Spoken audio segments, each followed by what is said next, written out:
I joined politics during the time of Kanu, when Moi was the president, whereby I was elected as a secretary, Kanu secretary, sub-location. I filed for councillorship then, which I failed. The first term, second term, and third term, I won. Since that time to date, I'm still in politics until recently, whereby I was competing with several candidates in UDA party, and I didn't manage to come back, of which I'm very happy about it. Maybe what actually inspired me to join politics is that I was seeing quite a lot of things happening, and I also wanted to be in a position to solve those other problems that were actually facing our people, and more so in Konoin, where we are planting a lot of tea. There are no road network, and you find people carrying their tea from their farms to almost 3-4 kilometers, whereby the KDDA are supposed to be collecting points of KDDA. So in my time, I managed to do some kind of road networks that assisted my people. And I don't want to go details into that particular point, because I'll be going as we proceed with these particular interviews.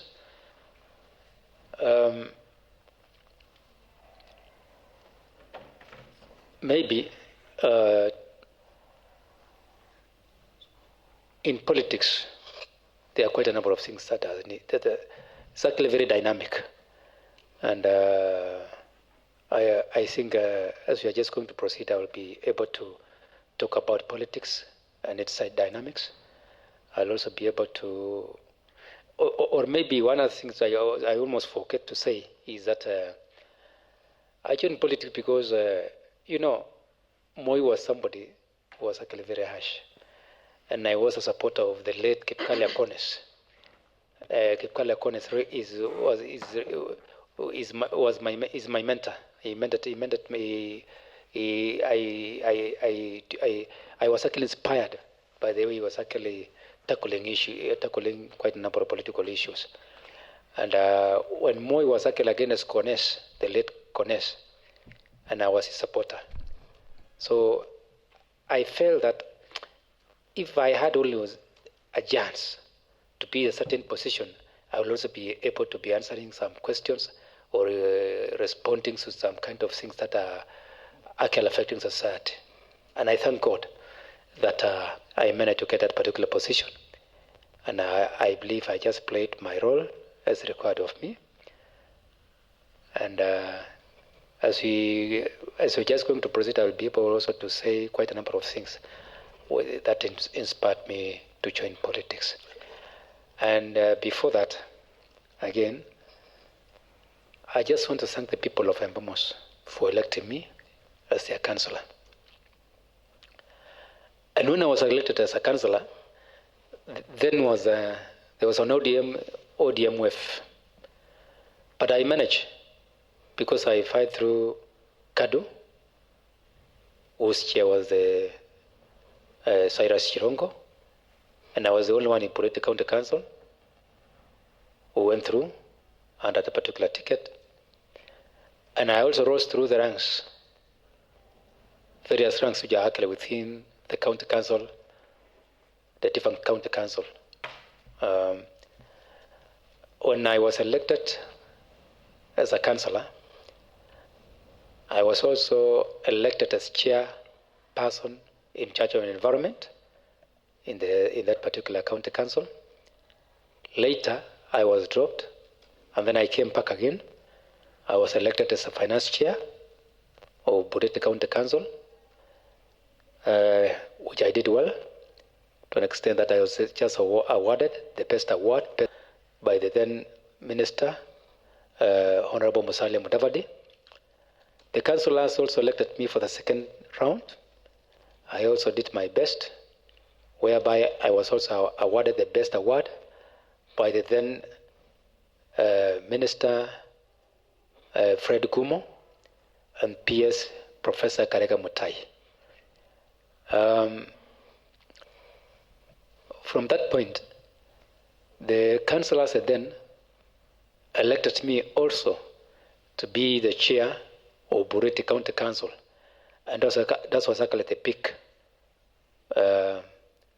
of a council, because when you are the chair, you are just the boss of a county council, whereby my area of jurisdiction was Bureti County, sub-county now, Konoin sub-county, and Sotik sub-county, of which I managed also to steer that council, where we used to have 175 local authorities, and we used to perform. Our performance used to be 173 out to 175, but during my tenure, I improved Bureti County Council from 173 to number 17 in the Republic of Kenya. In my second year, we also managed to come up to number 4 in the Republic of Kenya. Can you imagine? From 173 to number 4 in the Republic of Kenya. Machakos then was actually leading with 0.04, and ours was actually 0.07. I think that's my brief history of where I've just come to date. I was also elected as a member of County Assembly in the year 2013, whereby I joined Bomet County Government, and I became the first chief whip of Bomet County Assembly, where I was actually dropped again for reasons that I'll be able to mention as we move forward. And I also managed to come for the second time. This is now my second time, and I'm also ending my second time. And I'm a member of Budget and Appropriation Committee in the Second Assembly, and I was also a member of Budget and Appropriation Committee in the First Assembly. I'm also the chair of Public Accounts Committee, and a member also of Administration Committee. And I've just headed I've been heading several ad hoc committees, and I also believe that I've been an active member both in the House and outside the House. Thank you. Thank you, Mheshimiwa. So, Honorable Langat, maybe you'll also give us a small experience. Thank you very much. I think, first, let me register my feelings that I'm really glad to be part of this session, my morning session of interview. I'm Langat Alfred, born in 1975. I'm a resident of Kabungut, Road Village, single word location, Kabungut sub-location. I'm a father of 4. I'm also married to, my wife is known as Caroline. Well, I went to Kabungut Primary School from Standard 1 to Standard 4, then shifted or transferred my education to Highlands Primary School in Kericho. That is in the year 1989. My late dad was working with the Municipal Council of Kericho as a water engineer. So we transferred to that place. Then in the year 1990, I came back home, sit for 1992. Sat for KCPE, then joined Kabungut Boys later on. I went to Masai Mara University, and then I completed my course in Moi University, Bomet University. As my colleague that said, I also joined politics through mentorship. I had a lot of interest. I'm a Catholic by faith. There are some programs that the church offers during the Lenten campaign. The teachings, particularly the subject of the relationship between the church and politics. I was able to build around the subject of politics. I was able to build interest in politics. When I got I was exposed by the organization in a church known as the Catholic Justice and Peace Commission. I've worked in several organizations, including participating in the constitutional making process before I came into elected positions. I worked with the Yashbal Guy, the Constitution of Kenya Review Commission, which was formed by the late President Moi. I was a civic education provider. I formed a civil society organization, and I was involved in issues to do with governance, responsible citizenship, governance at various levels, democracy. I'm also interested in reading about great leaders like Martin Luther King, Abraham Lincoln, the guy who defined democracy. Surrounding all those, I was able to build interest in politics. I also participated in decision making in the community. I was involved squarely in community decisions. I was put in several boards. I also worked with the state corporations like the National AIDS Control Council. I registered an organization known as Kipkoi Welfare Organization, and we were addressing some challenges that the community was facing at that time. In 1999, when the HIV and AIDS was declared as a national disaster, several donors came around. They invited the community to participate in sensitization, behavior change programs, in which I built interest in it, and from there I was able to build the subject of politics. The late Kalia Kones, as was said by my colleague, is also my mentor in politics. The reason why I admired and built interest in joining elected position is as a result of the leadership of the late Kalia Kones.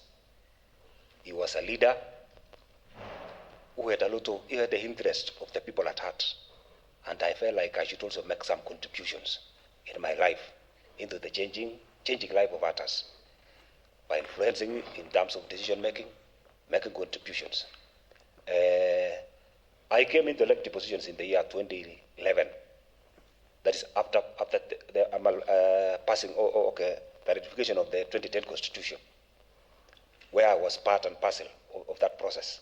I also came into having interest, vying for one of the positions, that is being a member of County Assembly, so that I also get involved in decision making.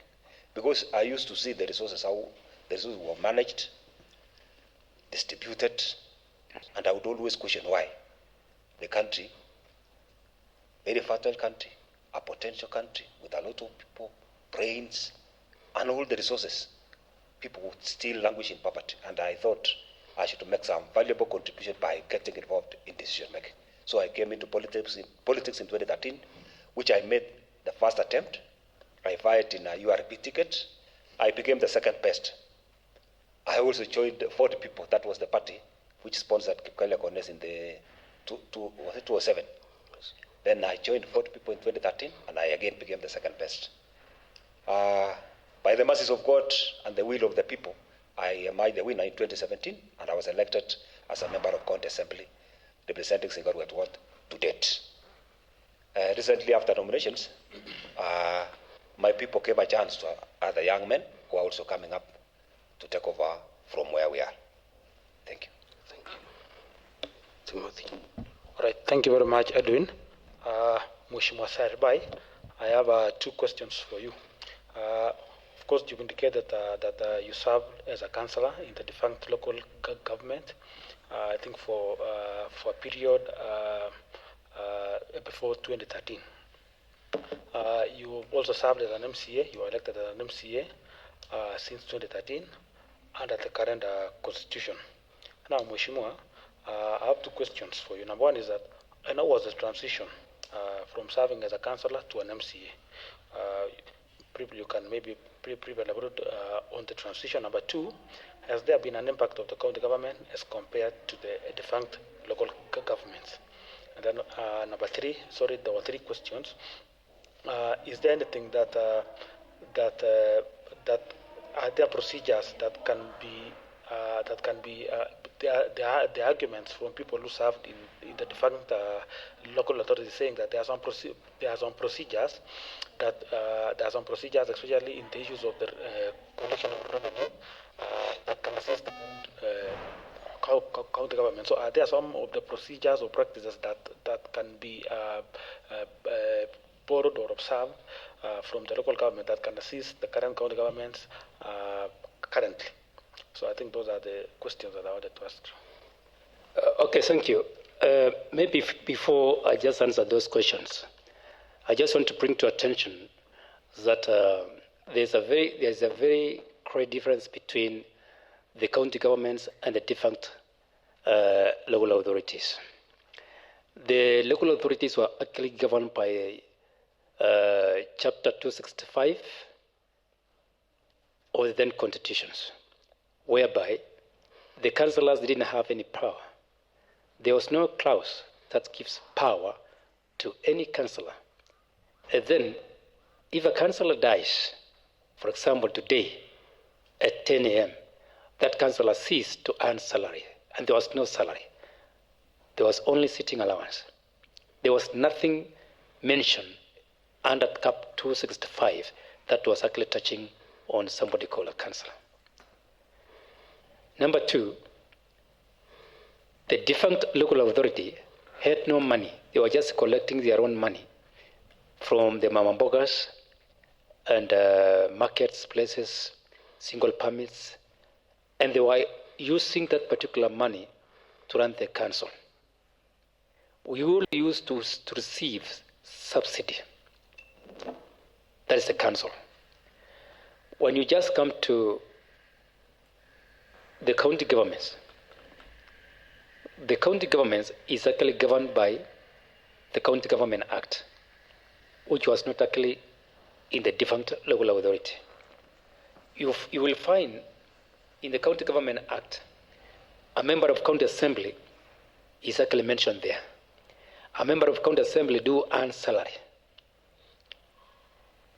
And a member of county assembly also has what we call gratuity, whereby in the defunct local authority, there was nothing like that. If you go home, if you are sent home by the people, you'll just go home just like that. There's nothing like gratuity or something that you are just being given as a send-off. Now, when you just compare the powers that was being enjoyed by the councillors and the members of county assembly, you find there's a very great difference.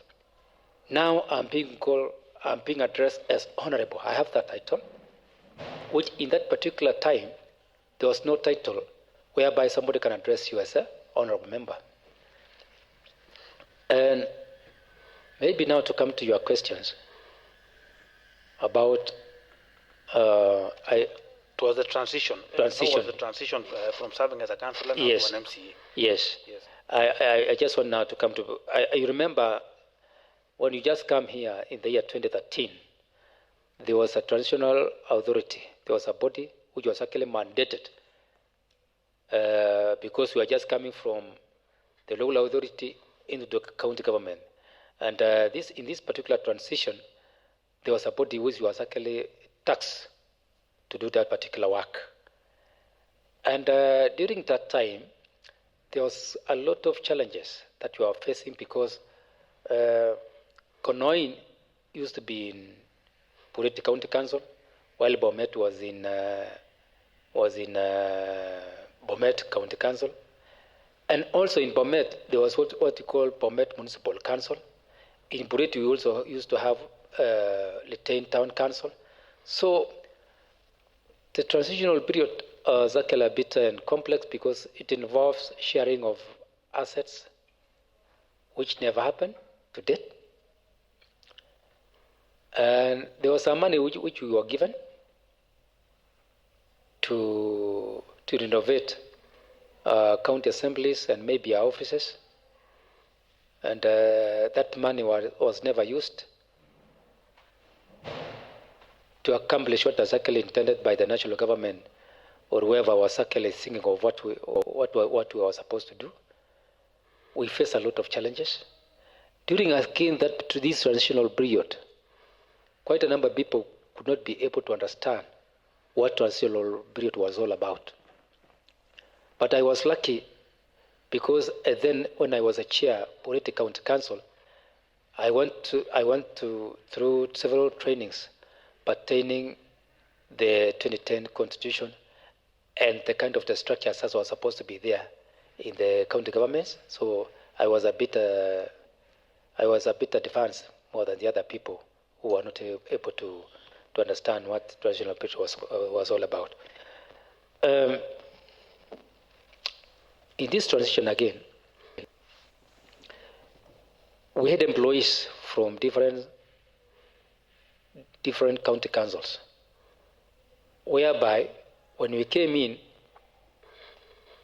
the county government that was there then wanted to do away with these with the local authorities employees, but we assisted them in the county assembly, and these people were actually very important, and they are very important to date in terms of the question that you are just asking about revenue, because we are actually very smart in terms of collecting revenue. So when you say, Mheshimiwa, that the defunct local government had more strategies of revenue collection compared to the county government, would you say that the defunct local government collected more than maybe the current county government? Definitely true.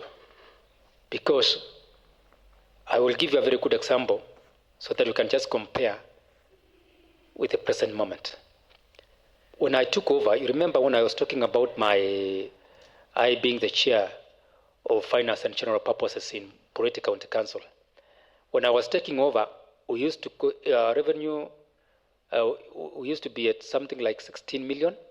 But when I took over, I called the meeting for all the revenue officers, and I gave them a target of 24 million. I ended up collecting 36.6 million.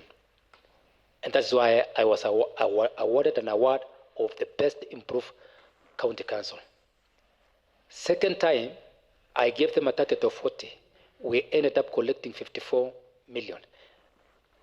Bearing in your mind that that was a very small area compared to what we have now. You see? We were not using this present technology, but ours was manual. But we were just collecting a lot of money. This money, we were using it to pay salaries, in terms of developments, and to run the county council. You see? Now, when you just come, before I just come to this one, you find that the employees of the defunct local authority were actually the best people to collect revenue. They had a very smart relationship with they were relating well with the business community.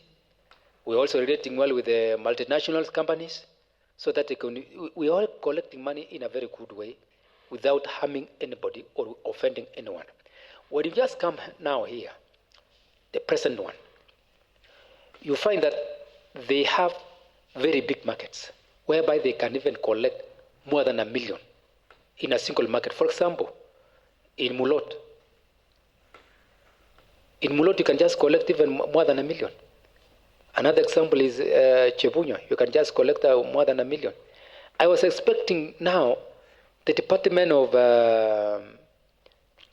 of Finance, because they are actually the one employing revenue officers. Yes. I was expecting them to collect more than even 500 million.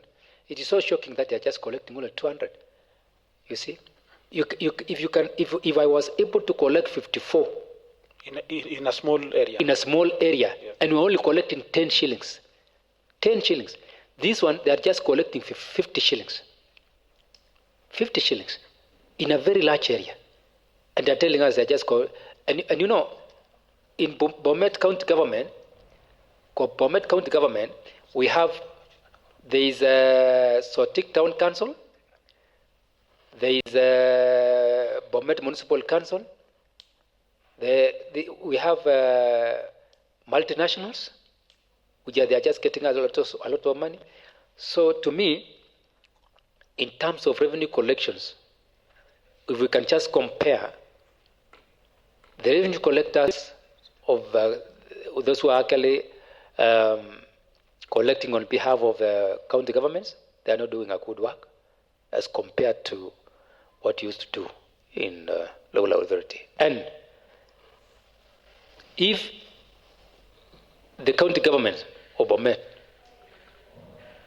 can actually call the former local authority revenue collectors. Then they will do a good work.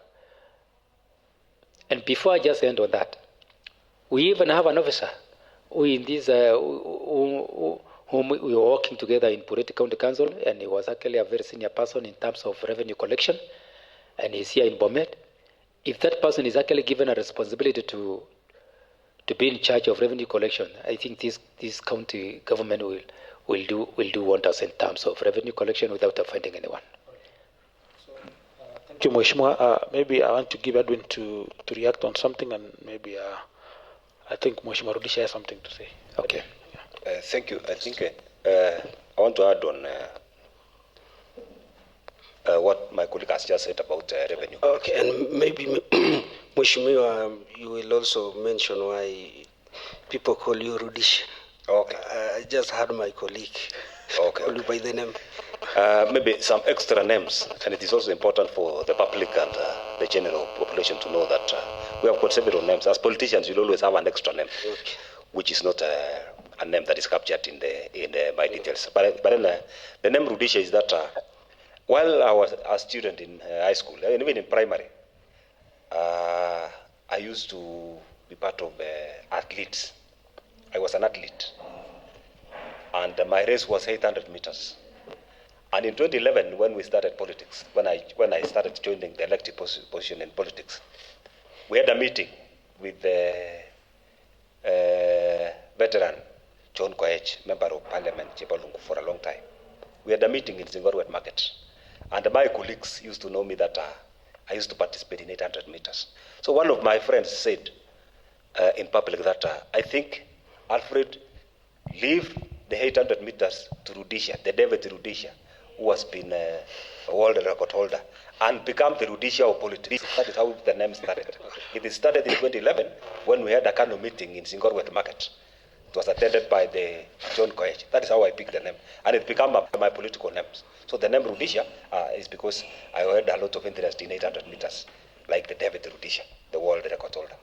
Then the second thing is I wanted to chip in on the issue of revenue collection. I also concur with my colleague. I think the level of honesty with the employees of the local authority was very high in terms of revenue collection. The kind of challenges that we are experiencing is because we are engaging in the technology when most of the staffs that are engaged in this business are not properly trained, or they don't have the skills. Because as of now, we have been allocating resources to automation of revenue collection, but we realize we are not making a bigger impact as compared to the local authority, which were collecting revenue directly. I think I would say the level of commitment for those who are heading the departments contributed a lot in terms of the local authority perfecting in revenue collection. Number two is the honesty, the vetting. I don't know whether the councillors or the leadership of that time, the administration of the local authority, how they were able to vet. Because now you realize we can even witness, if you go out and see, that there's a lot being collected, but it is not reaching to the desired accounts. The desired account where this revenue should be deposited is not, maybe 50% or 30% is reaching to those accounts. So I would say it is not the act of collecting revenue that is missing.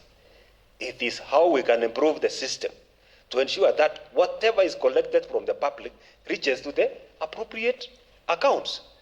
So the accountability is in question, and the level of commitments of those who are heading the departments. Otherwise, I would rather cage the local authority to the extent that they had the best way. So it was actually, I would say, an outdated way of doing it, but they were able to do it to their best, and those who are involved were committed to actually adhering to their duties.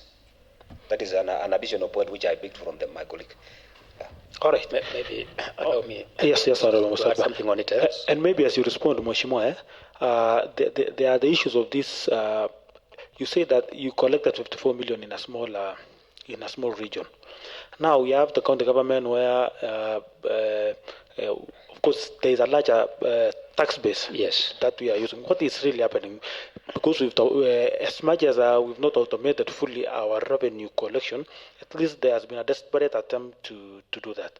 What has been some of the, because being a member of Budget and Revision Committee, what has been some of the challenges that you perceive are affecting the revenue collection? Because since the advent of the devolution, Bomet County has never collected more than 300 million. 200. Yeah, in fact, we are doing around 230, and in fact, this year being an election year, we are likely to collect less than 200 million. Maybe we are doing around 150 million even. So you can respond to that, your comments. Okay, thank you. Maybe the most important thing that you're actually forgetting as Kenyans, and more so the Bometians here, it is not about the issue of automation. It's not about anything. It's about one being honest when it's come to revenue collection. One, during the time of defunct local authorities, quite a number of people are very honest. The corruption level was actually, it's almost somewhere 2%. But as we're talking right now, the corruption level is so high. Wherever somebody is actually given or assigned to do a certain duty of collecting on behalf of the county government, that person is actually not collecting on behalf of the government, but is collecting for himself or herself. If you just want to prove me right, you can just go around in our town here. You will find quite a number of officers, I don't want to mention which department, when they're just collecting maybe in our bus park or in our markets. You find if somebody is being given 20 shillings and that 20 shillings is pocketing that 20 shillings instead of collecting 50 shillings on behalf of the government. So the level of corruption is very high. So you also find that this same revenue collector is connected to a certain senior officer. So when you report this kind of satanic actions, nobody's actually taking action, because whoever you are reporting to is also benefiting from the proceeds of this this process of corruption. So to end corruption in this county, it will take some years, because you are being employed, you have nothing. Now, when you're just going there, you have a very evil mind that now I'm here, I want to enrich myself. So it is about, as mentioned by my colleague here, is about one being honest. When there is no honest, then corruption creeps in. And I want to give you a very good example. In our first county assembly, I managed to take a photo or to videotape what was actually happening in a certain department. I came to the CEC then, and I told him, "Can you see my friend? This is what is happening in your department." True to my words, he summoned the state officers, and instead of him taking actions, he only gave them warning. 3 days down the line, the same officers were back doing the same kind of work. So Bomet employees, they are not honest when it's come to. Let us tell each other the truth. All right. Yes. Thank you. So lastly, because we need to wrap up these issues of, I think you've said enough. Maybe I want to bring you into speed, Mheshimiwa, that of course these are facts that we know, that out of the total revenue that we collect in Bomet County, the leading source of revenue collection is actually hospitals, and you will find that Longisa Hospital and other health facilities contribute to close to 100 million of our revenue. So, and you see the amount collected from those health facilities should go back to those facilities. So roughly we are doing in our revenue collection, in the real revenue, we are doing less than 100 million. Maybe as a chair of Budget and Appropriation Committee, as a member of Budget and Appropriation Committee, what are some of the recommendations that you've recommended that can assist in improving revenue in Bomet? Okay, thank you. It's actually good that you've actually touched on the hospitals, and I will go even further to tell you more about revenue collections in our county. Timo, you remember very well that in the first regime there were quite a number of things, and I was also a member of Budget and Appropriation Committee then, which was actually chaired by a former member of County Assembly presenting Abdul Tundawada, Honorable Bernard Ngeno. We recommended a lot of issues. We gave the department a lot of recommendations, which was never done. And then came Dr. Choice Laposo. I was also there, and I was also a member of Budget and Appropriation Committee. We recommended a lot of things. And as we were just doing that, you remember very well that the server was actually dismantled. What do you think was the intention? It's actually to conceal the information of the level of corruption is attacking in that hospital. Lately, when Dr. Professor Porcho came in, there was a lot of changes that we recommended, and they implemented. And then there was somebody, the administrator of Longisa Hospital was actually changed. There was a war in Longisa Hospital. Those who were pro the first governor and those who were pro the present governor. There was some kind of infighting. And you will find quite a number of patients was being discharged, not because the patients are actually failing to pay. If you can just go there, I was talking about corruption. When you just go there, and for example, if you are just given the chance, a very junior officer can actually go and just talk with the patient that you have been discharged, but we don't want you to pay this. Can you pay us this little amount? And you just go. Then that's what was happening in Longisa. Now, when the administrator was actually sent there, the revenue collection of Longisa rose from 400,000 to 5 million per month. Meaning, the present government are trying to also seal the loopholes. Yes.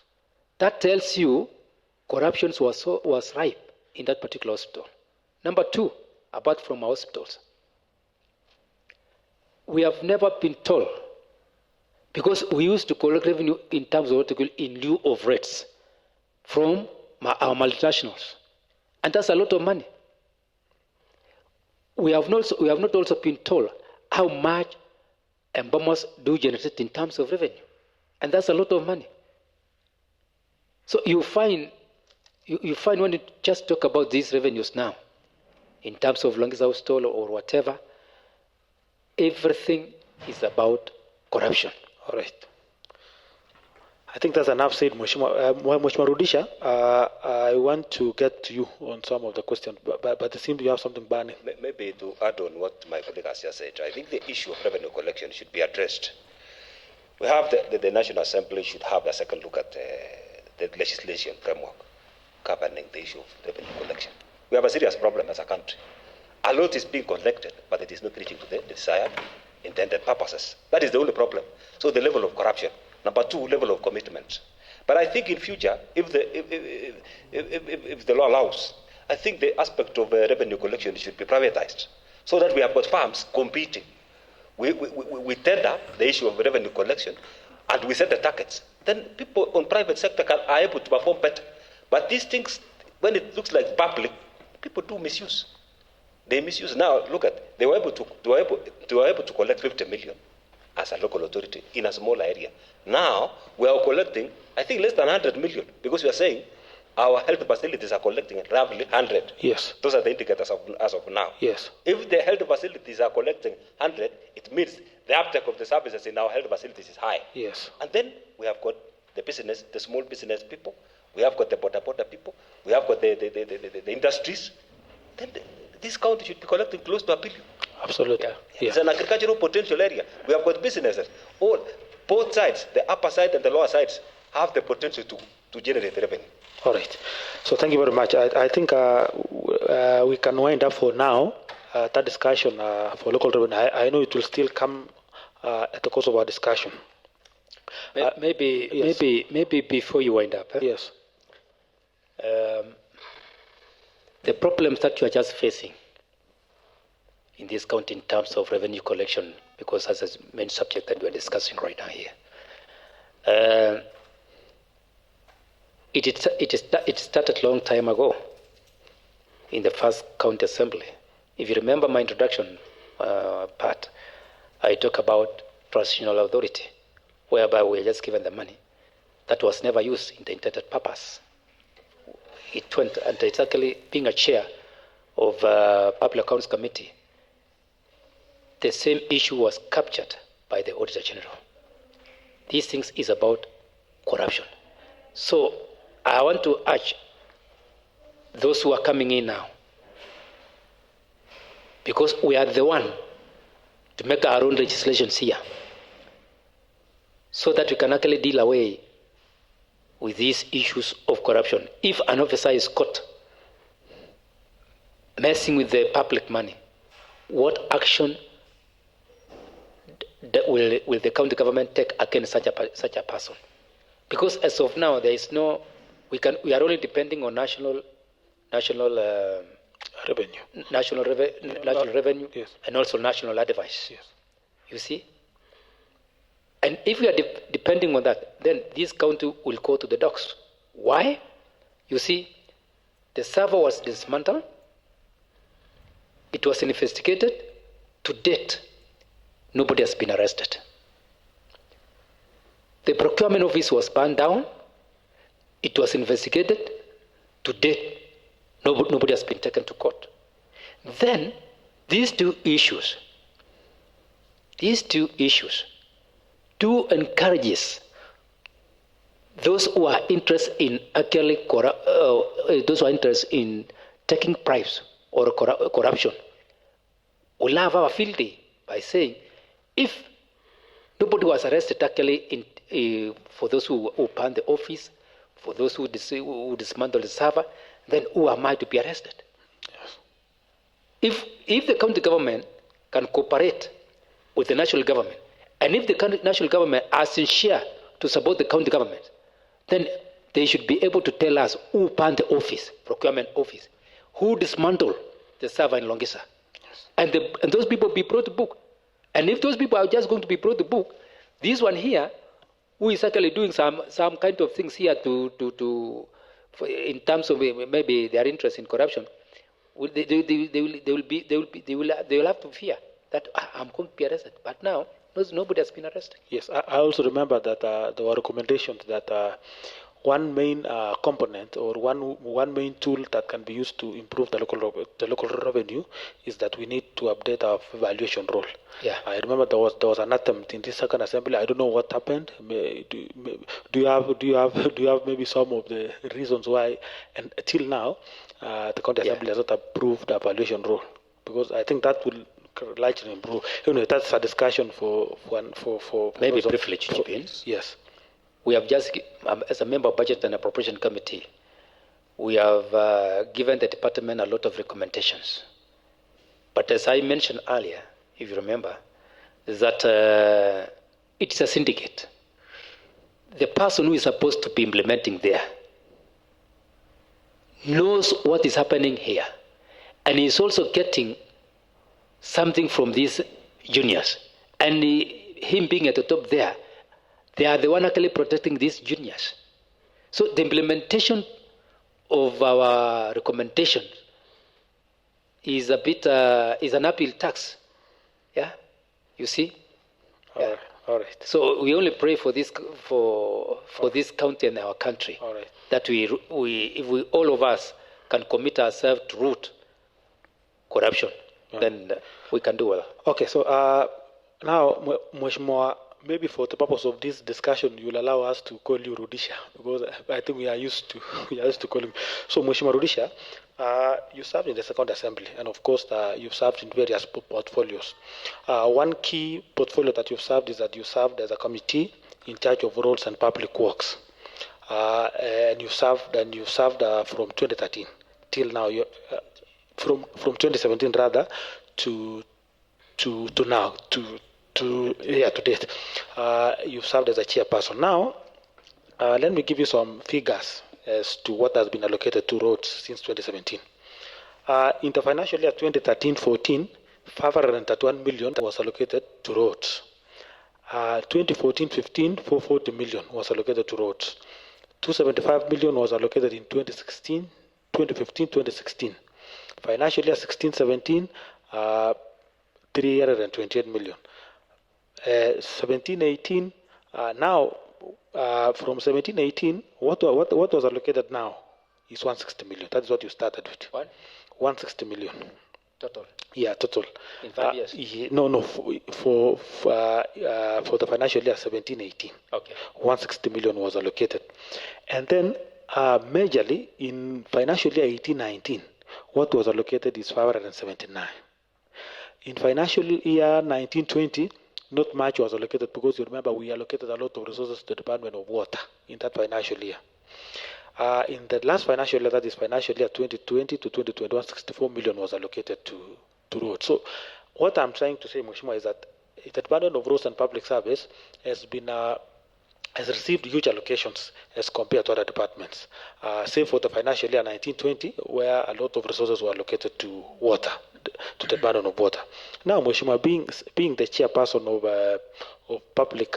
of Roads and Public Works, and having in mind that this department that you oversight has received huge allocation, what are some of the successes that you, as the chairperson in charge of roads, has witnessed as far as this huge allocation is concerned since the financial year 17-18? Thank you, Timo. I think before I comment on the subject, I want to appreciate the fact that once we were elected, I also had interest in actually being part of those in the Committee of Roads. Reason being is that I come from an area where the whole land is an agricultural potential. And the only challenge that we have been having is the issue of road connectivity, ensuring the produce from the market, from the farms, reaches the market on time.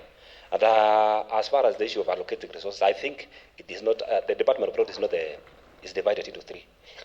We have the roads, we have the transports, and we have the public works. So when you see the large, the bigger number, the size of the number of the resources that have been allocated is distributed into three small departments within the departments of roads. So for one is that we made sure that the resources are distributed fairly and to all parts of the county. That is ward-based. That is why when you look at the 500 million, in this 500 million, which was allocated in one of the financial year, 500 million is divided into three. We have the KRP roads, we have the county roads, and they have the condition. The conditional roads are those roads that sometimes because of the bad weather, we can have an abnormality. The road is disconnected because of the heavy rains, then the resources are required. So when you look at the allocation to the department, has really made a lot of impact, as you said. I do not have the data with me, but I think every ward must have constructed above 100 or 200 kilometers. If you do a total from 2017 to date, in terms of the county roads, the KRP roads, the emergency roads, and the conditional roads, in terms of how we have been distributing resources. What I want to say is that what we have achieved is that there is an impact. I cannot speak on other words, but I know the successes of the county government. And if you hear from the members of public, they are saying the second administration, the second county government have been able to utilize resources, open up the new roads. We have roads where there were no roads. We have improved the existing roads. The roads connectivity to the highway is fair as compared to the first administration. I think that is the impact of the resources that were allocated. However, there are challenges. There are challenges in terms of, the Constitution separates what we expected of us. Ours is to approve the budget. The implementation is with the executive. And those implementers are the people who are assigned duties by a department in the executive. That is where we have the challenges, like the contractors. Some of them, they were given some work, they didn't have the capacity, so they have failed to implement. Then they bring in the issue of pending bills. The pending bills, where we allocate the resources, the 260 million this year, but they were able to observe the funds until the following year. So in that following year, we'll be having more resources to that department, but the impact will be very small because the road which was supposed to be done in 2018 failed to be completed within that time. And therefore, it brings in the issue of pending bills, which will affect the implementation of the programs of the following year. All right. So you've mentioned something. I want to ask Mheshimiwa Serbai whether he agrees with some of your assertions. Mheshimiwa Serbai, you've seen from the data that I read is that in financial year 2013, I said 531 was collected, 14-15, 440 million, 15-16, 275 million, 2016, 17, 38, 28 million. So you see, when you are serving in the first assembly, huge amounts of resources were allocated to the Department of Roads. And Mheshimiwa Alfred has mentioned something that much of the roads have been undertaken in this second term of the county government as compared to the first. Do you agree with him since you served in the first government of the county government? Okay, thank you. I agree with him partially. There is something to which I don't agree with him, but there are quite a number of things I agree with him. Allow me to start first in the first assembly, whereby we allocated a lot of money to our roads. I, being the chair of Public Accounts Committee, I've been going through several audited books, and honestly, there was nothing much done in the first county assembly. If I knew you are just going to ask this question, I would have come with the books for you to verify and to confirm what I'm saying. For example, in my ward, you cannot talk of 10 kilometers which was actually done in the first years of the first county assembly. Nothing like that. The first county government. Nothing was done. The only road that was actually done is less than 2 kilometers. And the other one was 3 kilometers. And that was all. For 5 years. And I can mention the road. The road from a place called Sukutek Bridge to Sukutek Primary, which was done by a company known as Tundo. And it only took less than 6 hours and the rest was done. You can check from the auditor. And I don't want to go into the details part of it. I just want to object that nothing was done. Now, in as much as you are actually allocating this particular large amount of money, you know, I agree with my colleague that quite a number of our electorates of Bomet, they don't understand the roles of a member of county assembly and the roles of the county executive. Our role is actually to legislate, oversight, and to represent. Here again, we are the one approving the budget. Those people who are supposed to implement are the executive. Now, when these are being implemented, you know, the implementer sometimes can become somebody cheeky. He goes to the members of the public. For example, Timo, you were there in the first county assembly when we decided as members of budget and appropriation committee that we need to have 13 million taken to our wards. Later, the former governor, or the first governor, when he was outside the country, I think he had gone to America. When he came back, he says that this MCS doesn't know what they are doing. How comes that they just want to only take 13 million to the wards? I have just come here as your governor. I want to give you 50 million. And the members of the public clap for him because they thought 13 million, 50 million. 50 million is actually a good number, or is a good money. But not even a single cent went to the ward. So that's the type of things that were. So the kind of the figures that you're just reading to us are the figures that were actually there, but it was never used for the intended purposes as approved by the County Assembly of Bomet. 2, you know very well, and I think also it is actually in the public domain, that I used to be questioning a lot of things. And that's where you are now.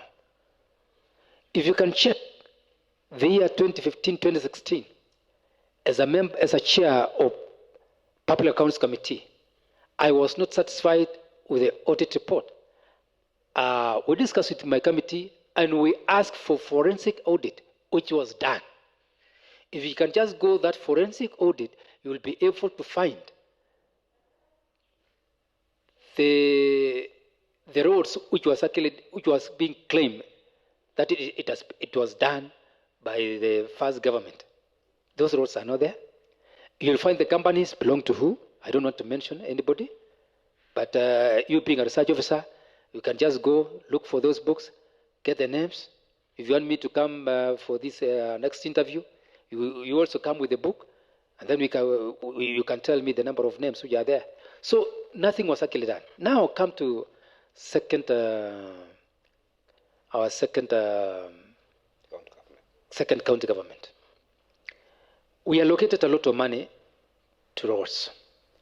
And in that process, or first, before I just go to the process, my colleague talked about 200 kilometers of roads that we have actually done in various wards. No, it will not go.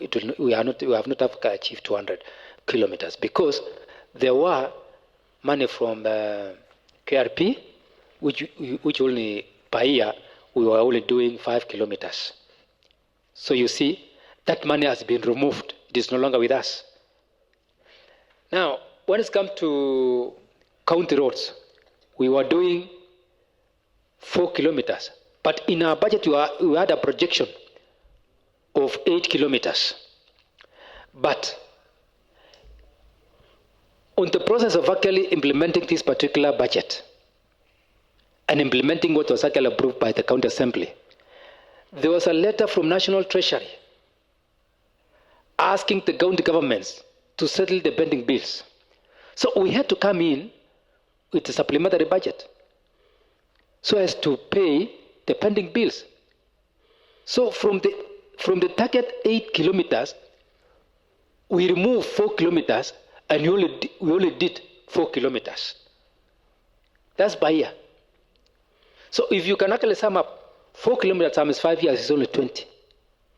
When you also talk about the first 3 or 2 years, when you used to do with the KRPs, it's only 10 kilometers or 15.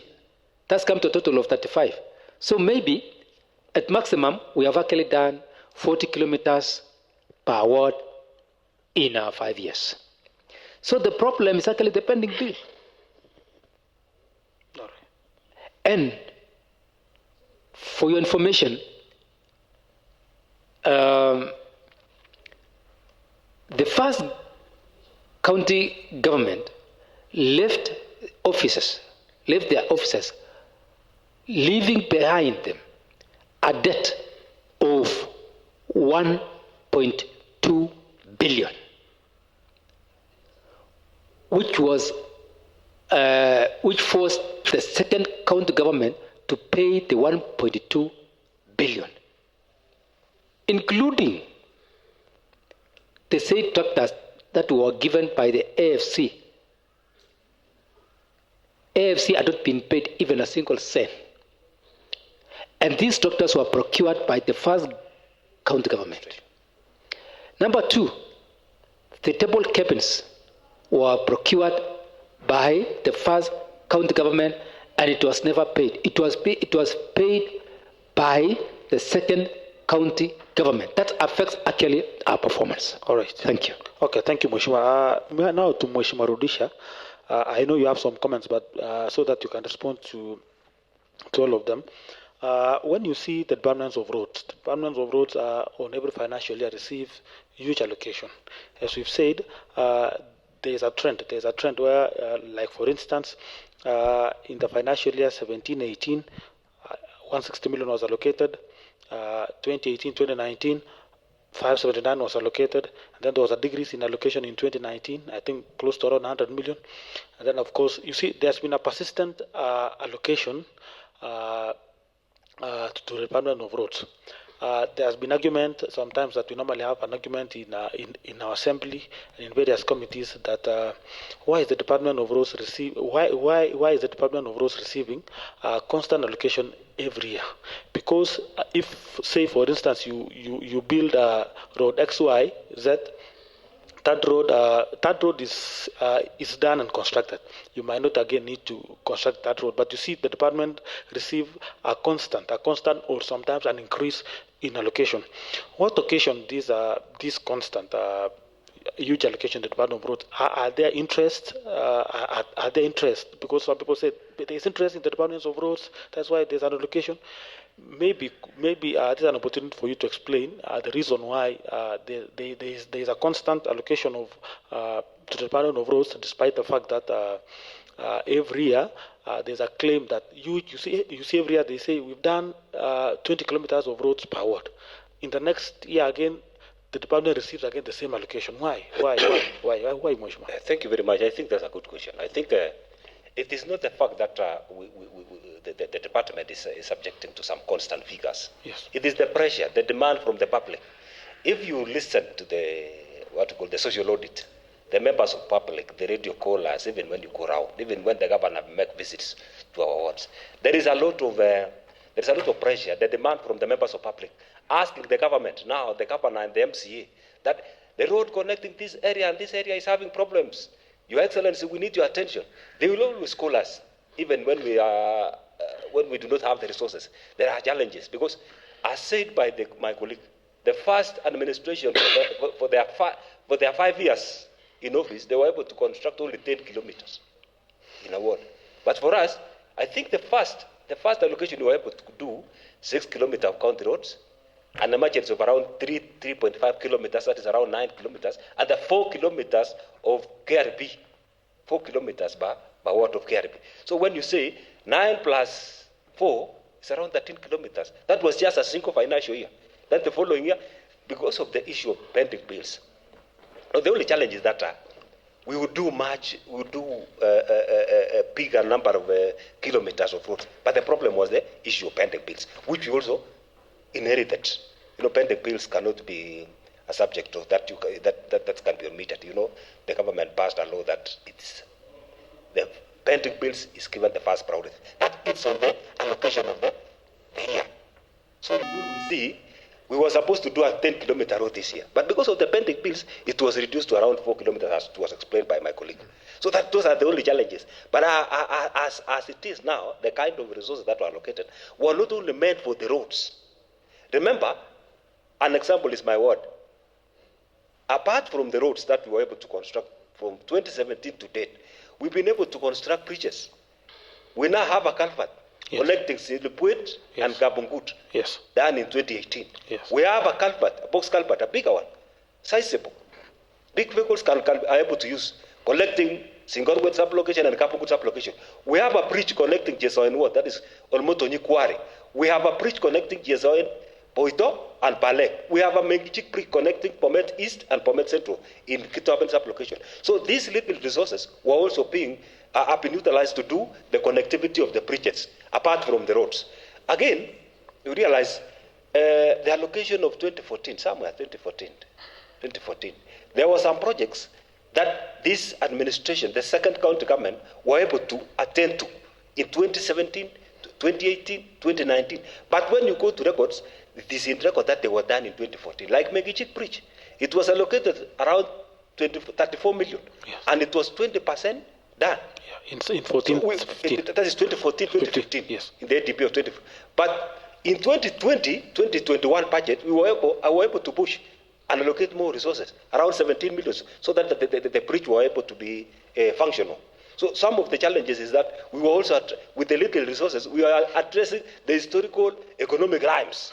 All right, but do you see an end to this allocation? Will there be a time that the county government will say, we are done with roads? I think, these are, we call them, these are Maram roads. Yes. The Maram roads, if they can last, yes, with the pressure, Yes. it's only 2 years. All right. You need to reattend. All right. You know, the challenge is that it's unlike the tarmac roads. You know, the allocation per kilometer or the scope of works done per kilometer is different from the lower part as compared to the upper side. If you go to Mpombos, the ward of Honorable Serbai and Singoro at one, we come from the same region. But if you go to Jebalungu, like Shiongroi, 1 kilometer of road in Jebalungu, the cost of doing a kilometer of road in Jebalungu cannot be compared to 1 kilometer of road being done in the area, tea growing zone, because of the issues of soil and technicality. So you realize we can use 1 million shillings to do one road when it is tendered in upper zone. But you'll always use 1.3, 1.4 in doing a road in Japan. That again, it's on our resources. And in 3 years, you will need to reattend to the same road. So the issue of allocating road will be continuous. As far as we are doing development, as far as we shall be subjecting pressure to those roads that were done in 2017, we shall need to allocate more resources to reattend the issues of maintenance.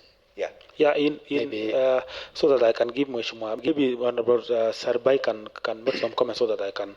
Maybe, may I chip in just a bit?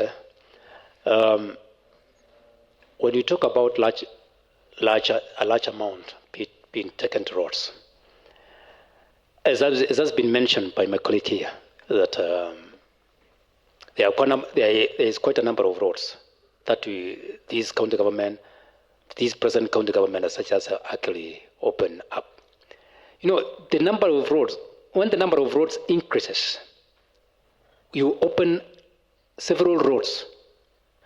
Those roads need a lot of maintenance. And those roads was never there before. So when the number of roads are increasing, so the number of also monies which are actually needed to take care of those roads, we must have them. So you take, for example, because we are talking about roads, we have not talked about the health sector. When the population is actually growing, the number of medicine required also grows. You can take, for example, now, Department of Health is consuming almost 1.1 billion, depending on the number of population. And this is actually increasing in each and every year. So our Maram Road, sometimes you can actually do a road within 6 months, and because we come from the hilly areas, when there is a heavy rain, that heavy rain do swept the entire road. Yeah? When such a road is actually swept, it needs an emergency money. So if we can actually if we can say this money is the amount is too big or what, then that does not make it doesn't make sense. Well, maybe again, when you talk about bridges, the first county government did a bridge in almost the same year, 2014, 2015.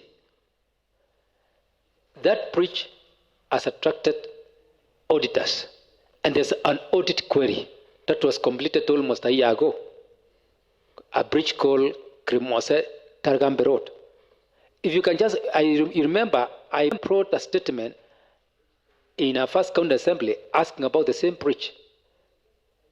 That bridge costed 14 million. And it's something like 30% complete.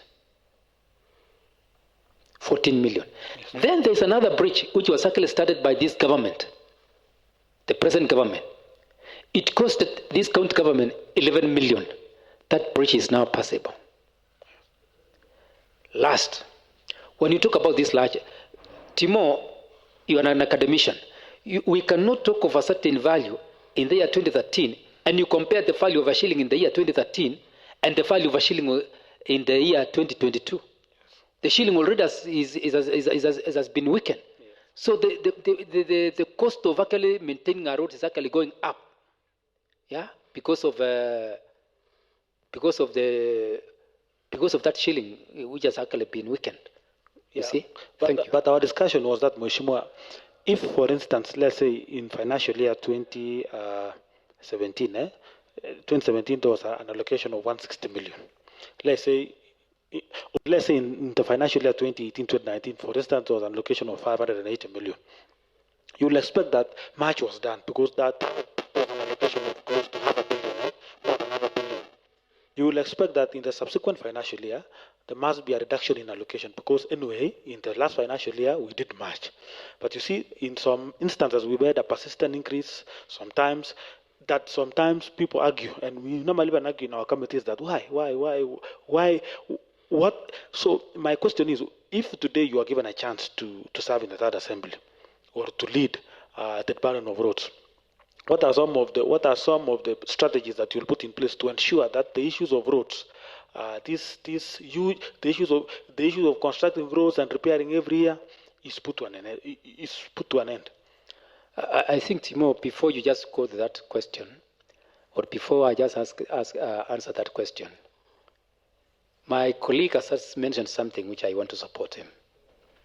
Something called pending bill. Oh, yes. Yeah? Yes. When you talk about pending bill, this pending bill it's into the budget that we have right now here. Yes, yes. So when the pending bill it's into the budget here, yes, it affects the performance all right. of the following year. All right. You see? Yes. Yeah. So the best thing to do, yes, for those who are just coming in, and maybe they will never know until such a time they are also being voted out or when they come back. Yes. You see? We don't have to say we are angels. There are some who have vested interest, and they can decide to do anything, and to manage some bills, pending bills. That's why we are here as a county assembly, and I think very soon you will be hearing. We have been hearing us asking about the expenditure. We need expenditure report so that we can be able to understand how did you spend the money. Right. Yeah. So I think up to that end, all right, if you can minimize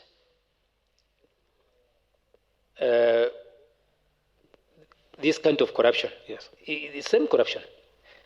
Two, if officers are going to be honest, then we can do. Three, I've never heard of any debt that when you are paying, that debt is actually growing. I thought when you are paying a certain debt, that debt's come down. For example, if I have your debt of 100,000 and I pay you 30,000, it means I still have your money of 70,000. But then when I pay you 30,000, in the next 1 week, I still have 120,000. Does that tell me I'm really paying? It tells me there must be something which is actually cooking. Right. And that is a work that needs to be done by that county assembly. Thank you. All right. So I think there is something that, before you end the subject, is that the Committee on Budget and Appropriation, when they realized that there are challenges, they were able to address the issue of pending bills. Like when we had a meeting in Kericho, Exotic, we were able to ask the Department of Roads to give us the total pending bills that they were anticipating to be able to address. We were able to give them. I think the last financial year, 2021-2022 budget has not been implemented, even a single kilometer of the road. That's the subject of discussion. Yes. As we resume possibly next week, yes, those are the areas which we need to interrogate. The budget of our last term has not been implemented. I think in all the departments, maybe possibly the health department, but I think roads, water, the urban, they have not implemented. I think the only department which we are saying they are doing some work is the Department of Health. But I think the rest, hakuna kitu inaendelea. So for this case, I think I wanted to denounce the subject of the constant figures every financial year. One was as a result of the pending bills. Two is the subject of how the funds are also flowing from the national government. Sometimes you do a procurement almost towards the end of the financial year. Yeah? Yeah. When you are almost ending the financial year, but you are doing some. So naturally, you are creating pending bills. Yeah, it will affect the following, the budget of the. Like you mentioned something towards in your discussion or your comments that nothing has been done in this financial year as far as roads is concerned. Yes. What was allocated to roads was around 279 million. And that funds should be intact as it is now. But from the reliable sources, we are getting information that they are absorbing funds We don't know what they are paying. Yeah, and they have submitted again in the current budget estimate 279 million. Also subjecting that there will be they are anticipating that there are some pending bills and there is no work done. So we will not allow them, even when we are ending our term, to allow the public resources go to waste. We will make sure every cent is accounted for, the accounting officer to tell us where the resources are, because it is for the benefit of the public. It is for the benefit of all of us. You know, the impact that will be made by these resources is not only going to give us credit. We are not interested in having credit, but we want to change the lives of the people. That is the calling. That is the reason why we came into leadership. Right. We didn't come to leadership so that we can please some people. We want to do the right thing and please God. All right, so maybe there's something. Just a minute. Yes. You remember very well, I don't know whether Timo, you attended a meeting in Western Hotel. We were discussing about the budget. And I came in late. I came in, I perused through the budget, and I raised some questions to the CEC in charge of finance. You remember very well, I was talking about the ending financial year and the incoming financial year.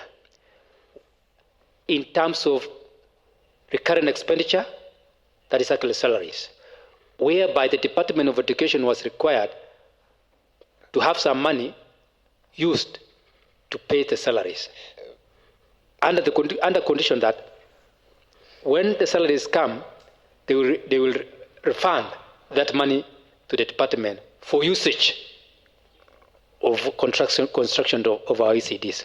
That never happened. Do you remember when the CEC himself stood and said that money is still intact and it is in the store? Yeah. Today, that money is in the store. Nobody has ever talked about that money. So the CEC in charge of finance should be held responsible because he admitted the money is there. All right. So Edwin, maybe I have something to say as far as this issue is concerned. Okay.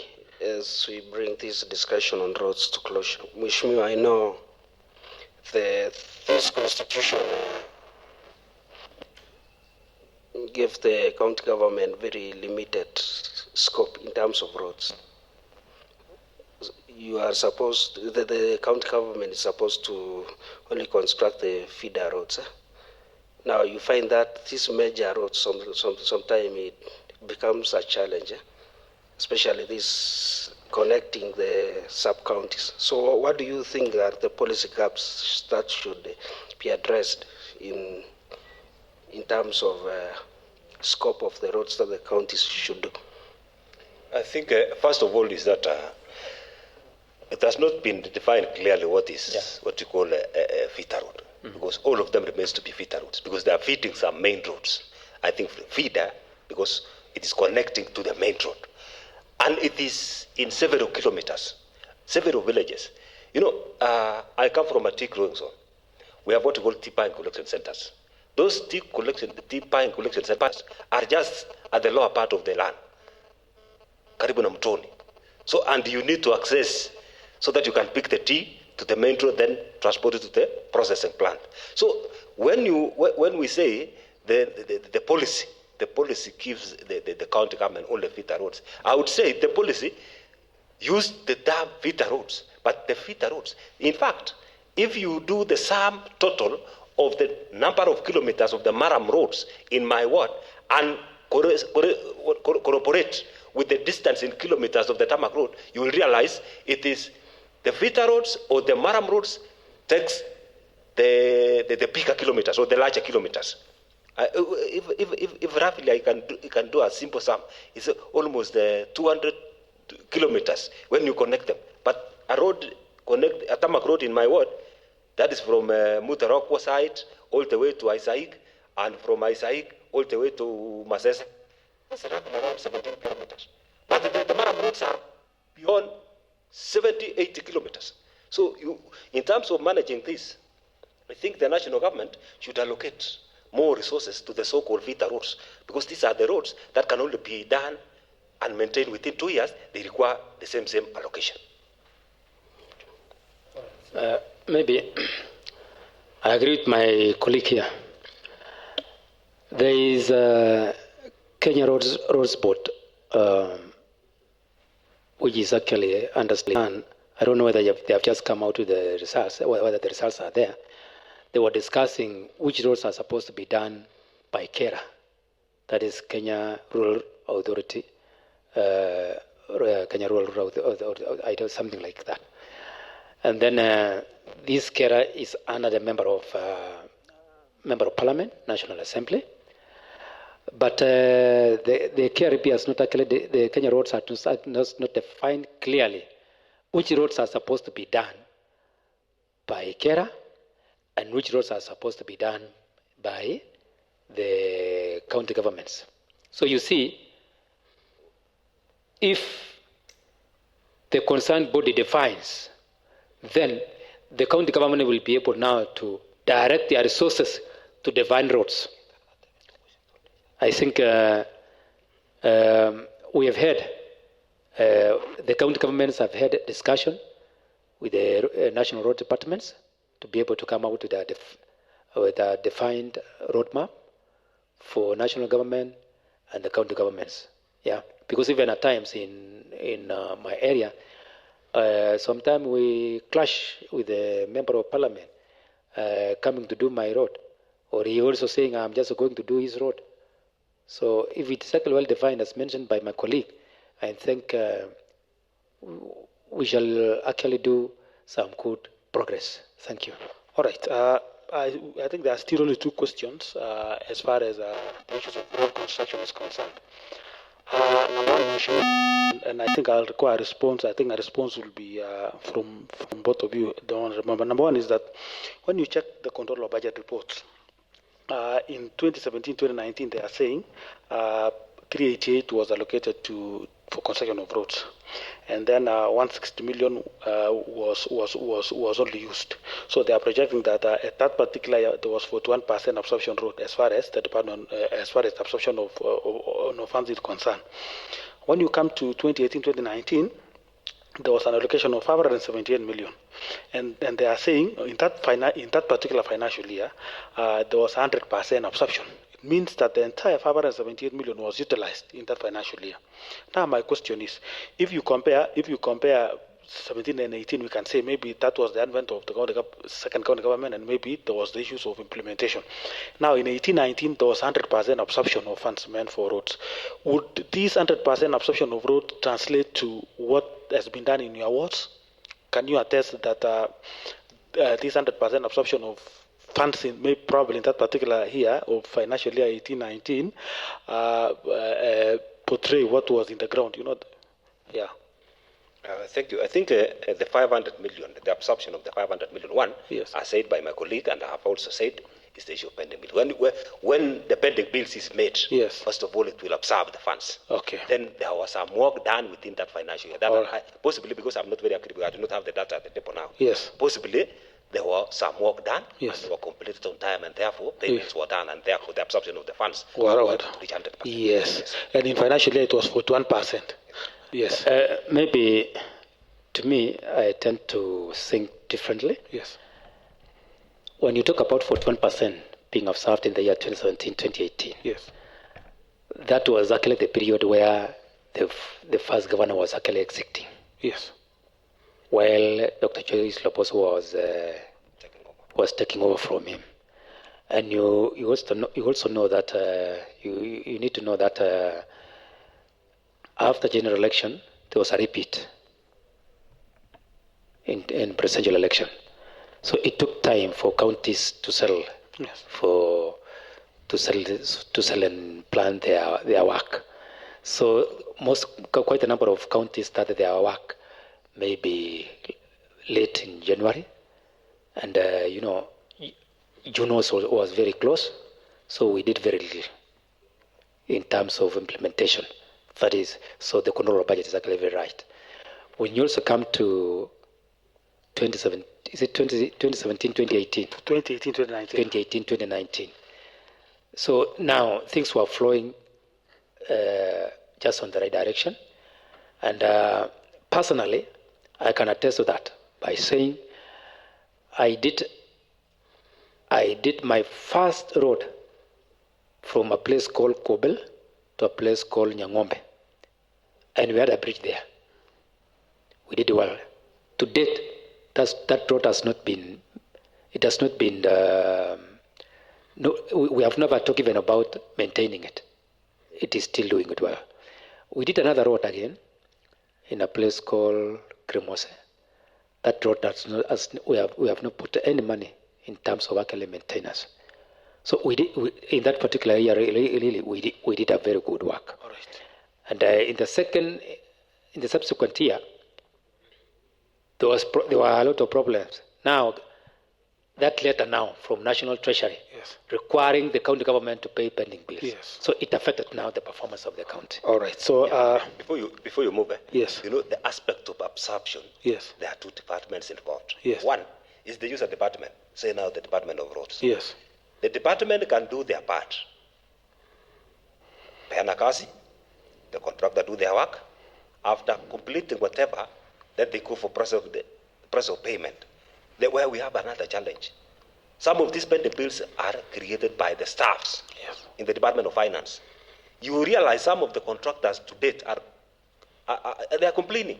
Some of them will have raised issues with us that why am I not being paid, and yet I completed and the procedures are done. It is always being told it is in the IP. All right. In IP. In that way, you create a pending bills. When you find out why, they are saying, oh, we received little amount for development and we were unable to pay everything. So it naturally, it pushes the programs that were meant to be attended to this financial year to the following year. All right. The following year. Maybe, Yes. when you bring the word absorption, I tend to differ with my colleague because I was in the first county assembly. Yes. We were being rated as the best performing county government in Kenya in terms of absorption rate. But if you look at that particular absorption rate versus the implementation on the ground, it was too different. All right. There was nothing which was actually being done on the ground, but the absorption rate was very high. But here, the absorption rate is actually very, very low, but the kind of the work that you are just doing is actually a bit smart. It's only, I agree with him, the year 2021, 2022.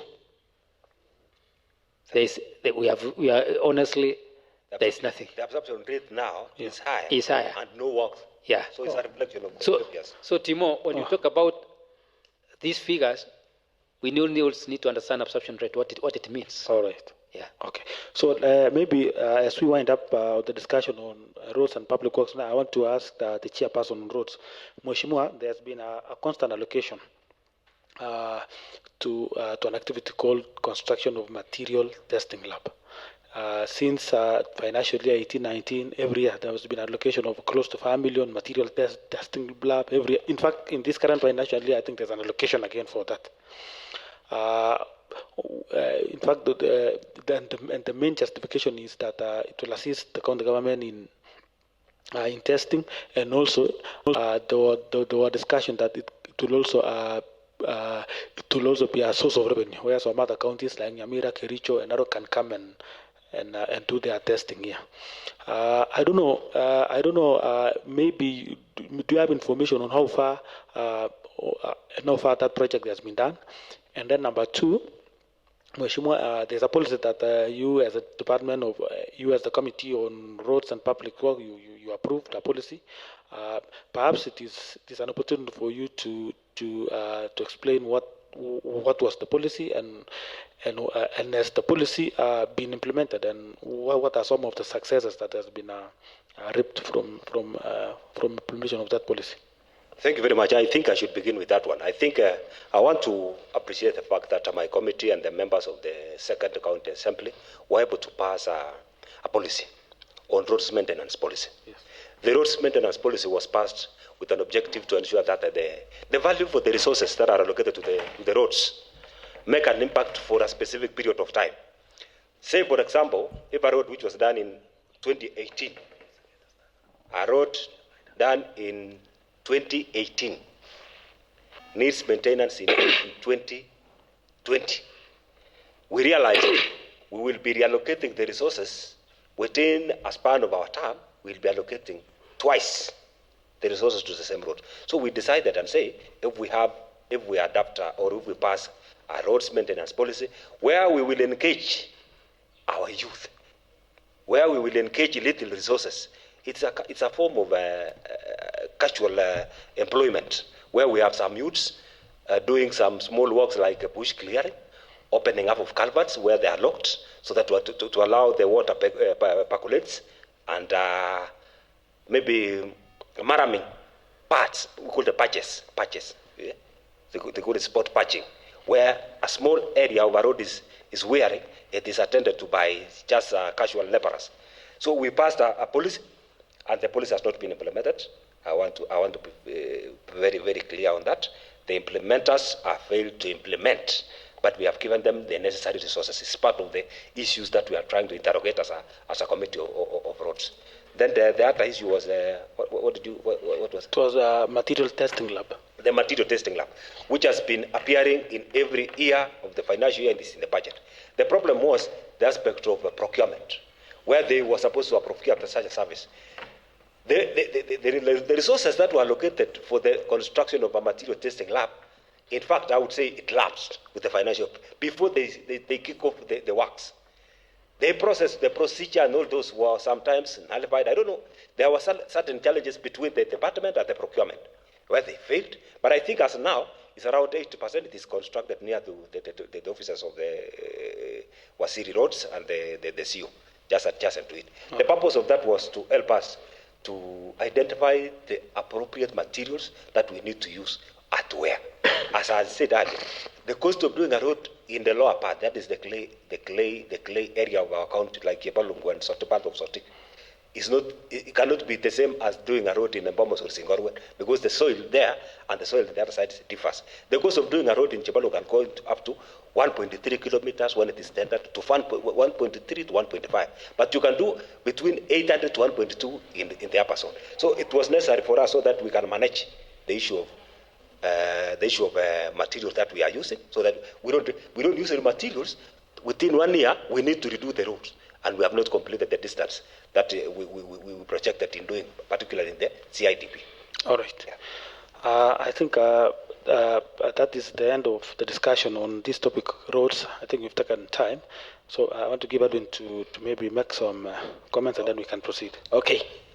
Just to remind our audiences that who are following us live on Facebook that they can drop their comments or questions on the comments page. Okay.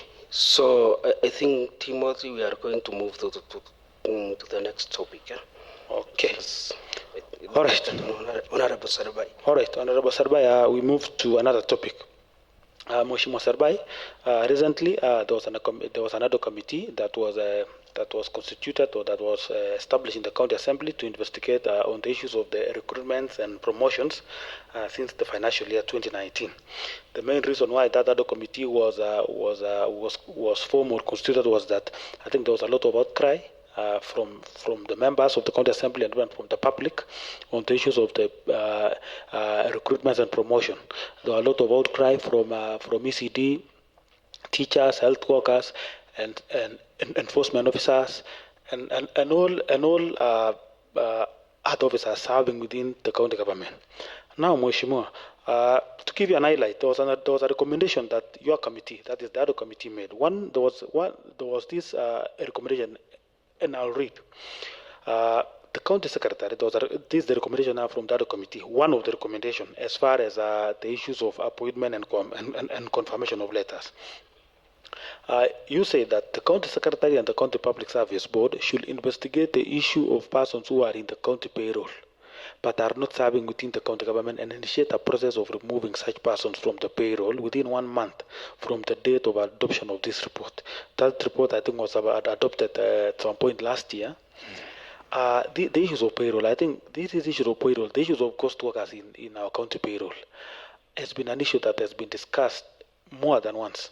And emerged during the discussions or during the deliberations in that other committee. You made this recommendation, the report from the other committee was approved, and so was this recommendations together with various recommendations. So, Mheshimiwa, kindly give an highlight on the issues on county payroll, and whether the county government has implemented some of the recommendations that you made in the other committee. Okay, thank you. First and foremost, we need to understand the origin of that particular HADO committee.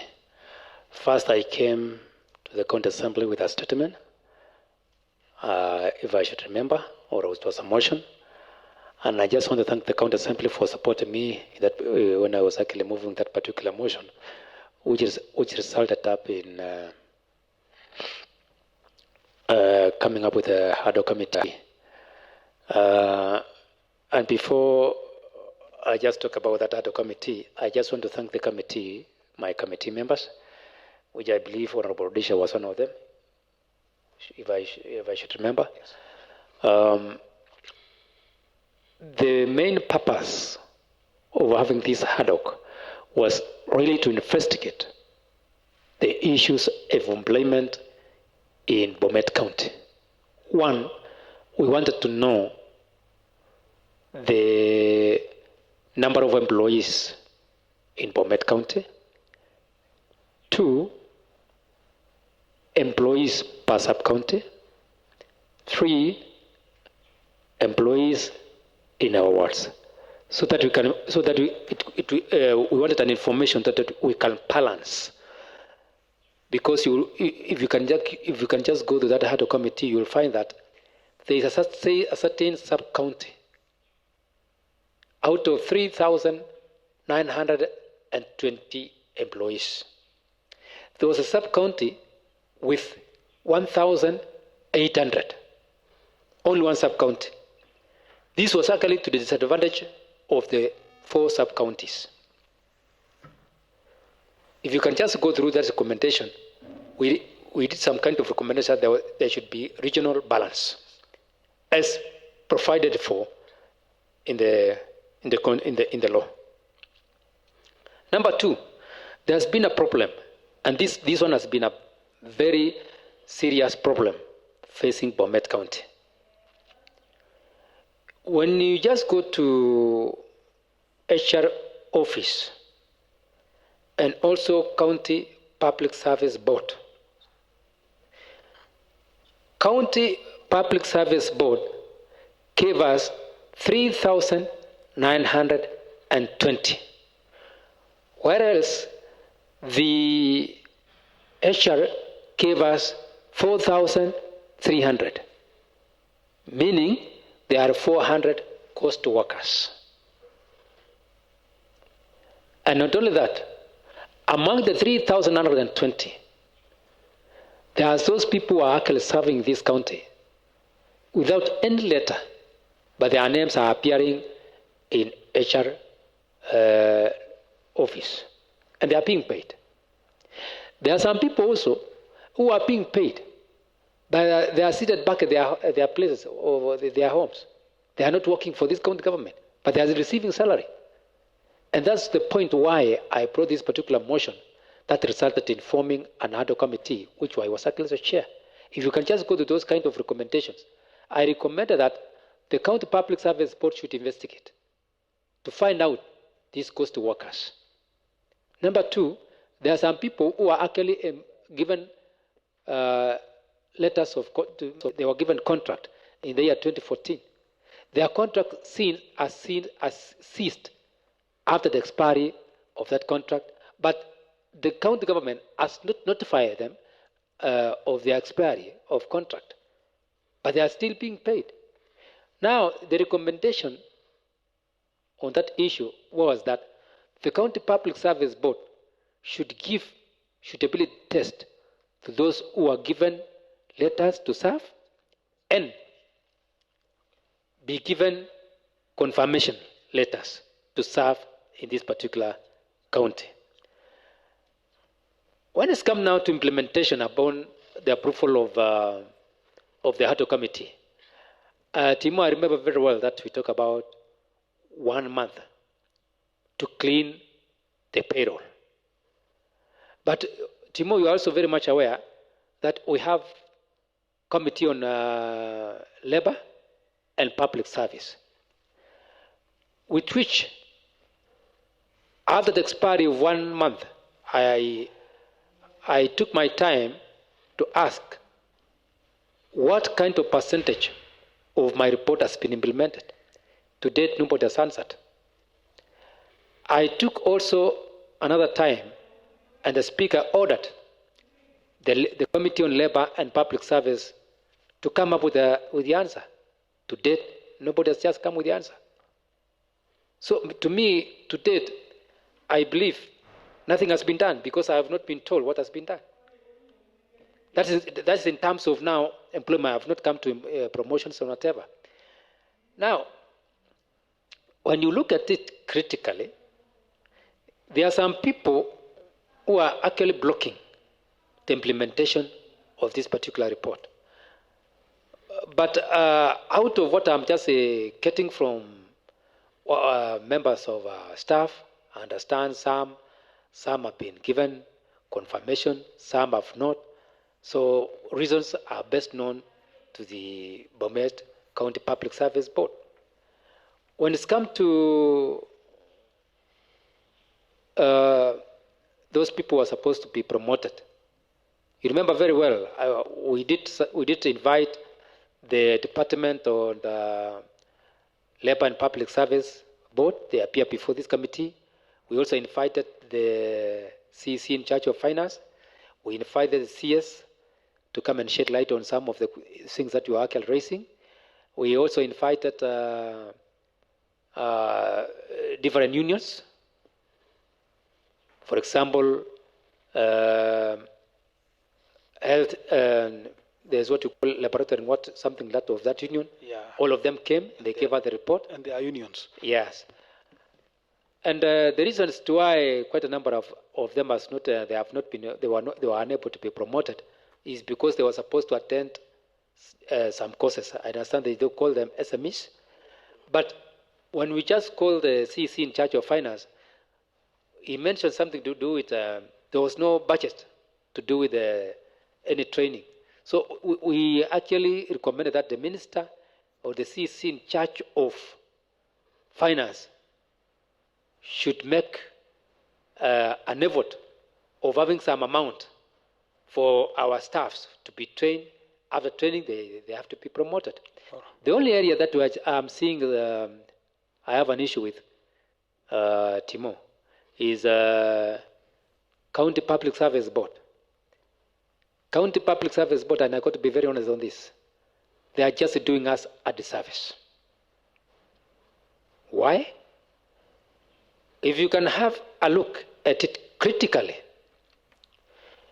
you will find that those who are being brought or those who are being employed, they are being employed based on who do I know? Whom do you know? And I don't want to mention anybody, but I just want to mention a certain position, Director of Revenue. Director of Revenue was brought on board and is a relative of one of the members from the County Public Service Board. So, excuse me. I know I'm just making a very serious allegation. Yes. But I'm talking on a point of knowing what happened, really. And I've even met the person. I'm ready for that. But then, on a side, if you can also have a look at what is happening in the County Public Service Board, they released recently the ECD teachers. You will find an ECD teacher being employed from Sigor coming to Mpamos. Somebody earning 9,000 to come to Mpamos.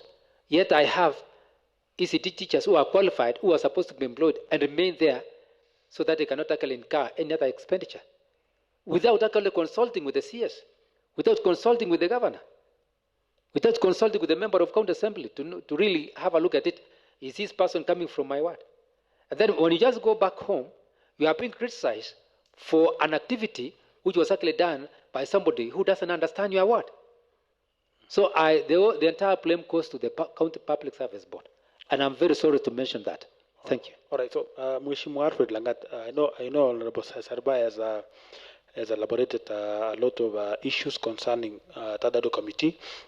on this specific recommendation, the other committee recommended that the persons or employees who are serving without letters should, in fact, they were saying the county public service board, together with the county secretary, should initiate the process of removing the persons who are not with proper documentation within a month. So there has been this issue where I think there was a discussion in 2018-19 where we were talking about there was a lot of P. You see, I think we are past the percentage. If you see our P, I think it's around 3.3 billion right now, compared to the development. And also the many people look upon the county government to employ them.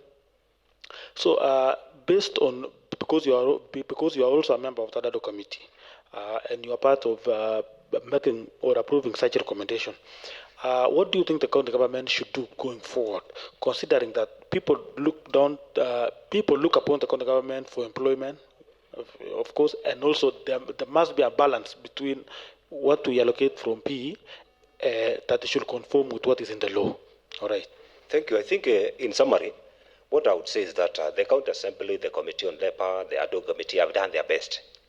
As an oversight body, they have done their best to make proper recommendations of what the executive or the relevant harm, like the public service board, should be able to implement. The only challenge is that lack of the will. What Honorable Serbai has just said is that all this we have done, including the staff establishment, which we have passed, regulating the number of employees, we have established it. Recommendations of what should happen, we have done it. The only problem is the tug of war between the Public Service Board and the executive. There are certain positions that have not been advertised. When you approach the management of the Public Service Board, they have some opinions. They have their reserved opinions. Somehow they are saying they are denied allocations. Like recently, in our budget we had allocated some resources to the economic stimulus program, which we wanted to engage some of the youths. Yes. To mitigate the issue, the impact of the COVID-19. It was in 1920. We were able to allocate the resources, yes, for them to be able to engage some of the youths. Yes. Or part at least something small. In construction of roads. Doing some roads, some works, community work. Yes. But the problem is I don't know whether it is the administration of the finance, a docket which falls under the Public Service Board. There have been issues. There are issues. Tug of war. We have been denied their allocations, so they cannot even have their sittings to implement their programs or to execute their works. On the other hand, they are also having their served opinions. So there is a tug of war. So it is not the aspect of resources. It is not the absence of the legislation. It is the will. It is the commitment that is lacking from both the executive and the Public Service Board. So these are the problems, as said by my colleague. We have been trying to investigate some of these issues, year in, year out. We have pressure. We are leaders. We have the pressure from our youth. They need employment. We have given them resources. So even as I had said earlier, there will be a lot to be done by the second county assembly before they enter term, particularly on the budget, the resources that were allocated. If you check the 2021-2022 financial year, we allocated more resources for employing these young people. There is a lot for the formal employment, for economic stimulus, yes, but we are just weeks to the end of the financial year. No single cent has been utilized. All right. And when you go check with them, they say we have not been given money to have a retreat and execute our plan. If you go to the other side, they are saying what we received was very small, particularly the CEOs in charge of finance. What we received was very small, and therefore it was not enough even to give them. So there is that silent war, which we need to address as leaders. We need to wake up now as we end our term and be able to do our part so that we also expose the road in some of these departments. So it is not about the absence of the legislation. It is not about lack of resources. It is about commitment. It is about bad practices. It is about corruption with some of the staffs that are trying to support the world program. All right, so there is this discussion, the issues of unemployment currently is at high. And Mheshimiwa, each county government or those who even are vying for the position of the governor, some are promising that their number one priority is employment. All right. There was once a discussion that we had in the Budget and Revision Committee, and we consulted, and I think we were tasked as the technical officers. We were tasked to check on the budget allocation in various counties. One key county that was prominent in our research was Machakos County, where we saw that the allocation to be surpasses what has been curtailed by the law. And when we checked with that county, they said what they have done in the past is that they have given the justification that yes, we've surpassed what the law has curtailed, but they said we justified that the reason why we've employed more people in our county government is because of this and this. We need more health workers. We need this, so they have surpassed. So I want to get your opinions. Do you think the county government is justified in our county government? Do you think our county government is justified to employ more people to surpass what has been curtailed by law, so as to address the issues of unemployment in our county? Maybe jambo la kwanza ambalo ningependa kusema ni kwamba vita hivi baridi baina ya board na wale wengine inaumiza sana watu wetu kule nyumbani, na hao wenyewe hawaelewi. Kulingana na yale yote ambao umesema kuajiri vijana wetu, sisi pia, kwanza mimi ni mzazi na ningependa pia mtoto wangu ajiriwe, lakini pesa zile ambazo tunazipokea, sijui itakuwa ni makosa kwa wale ambao wanasikiliza, na sheria zile ambazo ziliwekwa, tungependa kusema wale ambao wanahusika na mambo ya sheria warekeshe kidogo sheria hili ambalo nasema 65% iende kwa recurrent, 35% iende kwa mambo ya maendeleo. Kama wangesema ya kwamba au pesa hizo zitumike kulingana na matakwa ya kila county, basi hapo tungesema ya kwamba matakwa yetu ya kwanza ni kuajiri vijana wetu. Tukiajiri vijana wetu, basi tunaelekea yale ambao tunaambiwa na naibu wa rais kuhusu mambo ya bottom up economic model. Kwa sababu kuna yule kijana amesoma kweli na hana chochote pale. Kwa hiyo elimu anayo, lakini kazi hana. Ako na watoto, wako na shida. Tukimwajiri, basi uchumi wetu utakuwa. Kwa sababu tukimwajiri huyu kijana pia atamwajiri mtu ambaye kumchungia ng'ombe zake kule nyumbani ama kumfanyia kazi. Basi yule mtu mdogo pale pia atapata kitu kidogo ya kupeleka kule nyumbani. Tupakize tu kidogo ya kufanya mambo ya maendeleo. So ile shida iko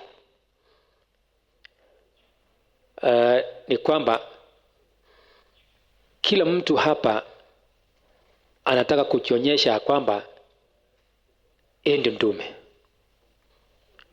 na wahenga walisema wapikanapo fahari wawili si umazo ni nyasi.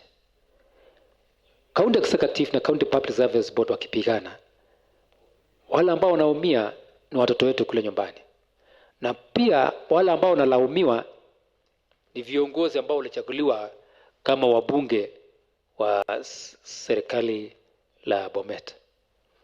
Na sisi tungependa kusema na ifikie wananchi wetu ya kwamba sisi kama wakilishi wa wadi, kazi yetu sana si kuajiri, kazi yetu sana si kuimplement, kazi yetu sana ni kupitisha yale ambayo tunataka yafanyike, na kisha tutapitisha. Kazi yetu pia ni kuangalia kama kile kitu ambacho tulipitisha pale kimefanyika pale ambao tunasema. Lakini Timo, ukiangalia vile tulikuwa tumeongea hapo kimbele, ni kwamba tuko na shida na wala ambao wanaweka mambo haya ama wanaostahili kutimiza mambo ambao tumepitisha hapa wafanye pale. Hapo ndio shida iko.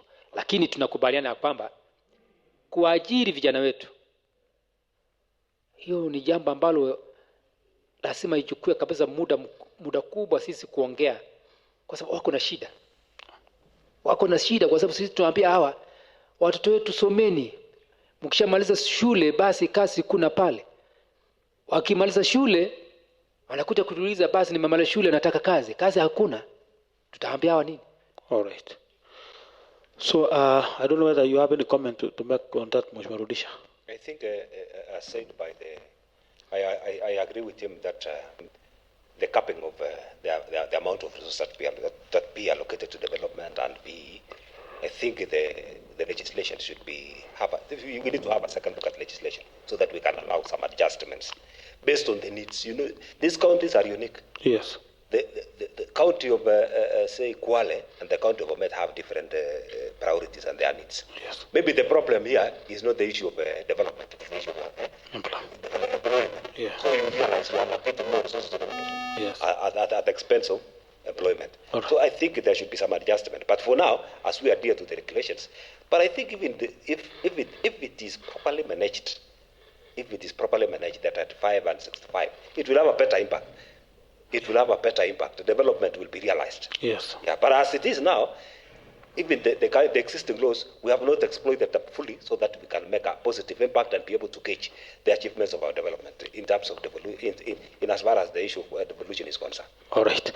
Maybe ufisadi tukimaliza, ufisadi ndio tunaumiza. Kama unakumbuka kuongea kwangu hapa mbeleni, nilisema ya kwamba ufisadi ni jambo ambalo umetumiza sana. Kama tunaweza kusanya pesa zetu za ushuru ni milioni 200, lakini kula hali kama tunaweza kusanya milioni 500 kwenda huko mbele, basi tunaweza pata pesa za kutosha za kufanya maendeleo yetu, na pesa zingine zikibaki basi tuachiri vijana wetu. Lakini kama sasa zile pesa ambazo tunazipokea kutoka hazina kuu hasitoshi kwa ajiri, hasitoshi kuendeleza miradi mengi ya maendeleo, bado tuko na shida ya kuajiri vijana wetu. Naomba tu hivi, Mungu atujalie, kwa sababu Mungu mwenye kutoa neema atuneemeshe, ya kwamba tuwe watu ambao wako na utu. Tuache ufisadi. Na tukiwacha ufisadi, Timo, tutaajiri vijana. All right. Thank you very much, Mheshimiwa Serbai. Those sounds like closing remarks, but we are still here. There are some questions that you've spoken well. Maybe we don't want to forget that you've also been a chairperson for a watchdog committee. Yeah. That is PSCPIC. We know that this is a committee that check, analyze, and make recommendation on the control of budget, on the general reports. Maybe I want to give you an opportunity, because you've served as a chairperson of that watchdog committee from 2017, I think from 2017 actually, to date. What has been some of your achievements and some of the achievements that you've achieved as a committee, and what are some of the recommendations that you've made, maybe in summary, as the chairperson of that watchdog committee? Okay, thank you. First of all, when I was elected for the second time to this county assembly, I never landed on as a PSC chair, but I started being the chair of Labor and Public Service. And the person who was actually given that particular portfolio was a member from Mutarauka ward. Later, I was given that particular portfolio, whereby you are also my witness that I found a lot of work. There was a very serious backlog of. There were several books that was not attended, that has failed to be attended by. I don't want to mention anybody, but one of my achievements is that I cleared the entire backlog. And as we are talking today, we are all remaining with a view that was actually being tabled in this particular year. I can talk of challenges before I just talk of achievements. You know, in the Public Accounts Committee, as I'm trying to dispense with the auditor's report, the challenge that we have is that I need to have, when I just want to dispense with this report, I need to have the CC in charge of finance with me. I also need to have a person representing the Auditor General. And at times, you find the person representing the Auditor General is so squeezed that to find time with him is just like a nightmare. The same case applies to CC in charge of finance. When you just invite, sometimes he's saying he's actually busy somewhere else. So when he got this particular time, very short time, we dispense with at least 3 or 4 reports. And we go for another 3 months for that person to be available. You can take, for example, we have the special audit report that I had actually mentioned, 2015-2016, a very serious one. 2015-2016, very serious one.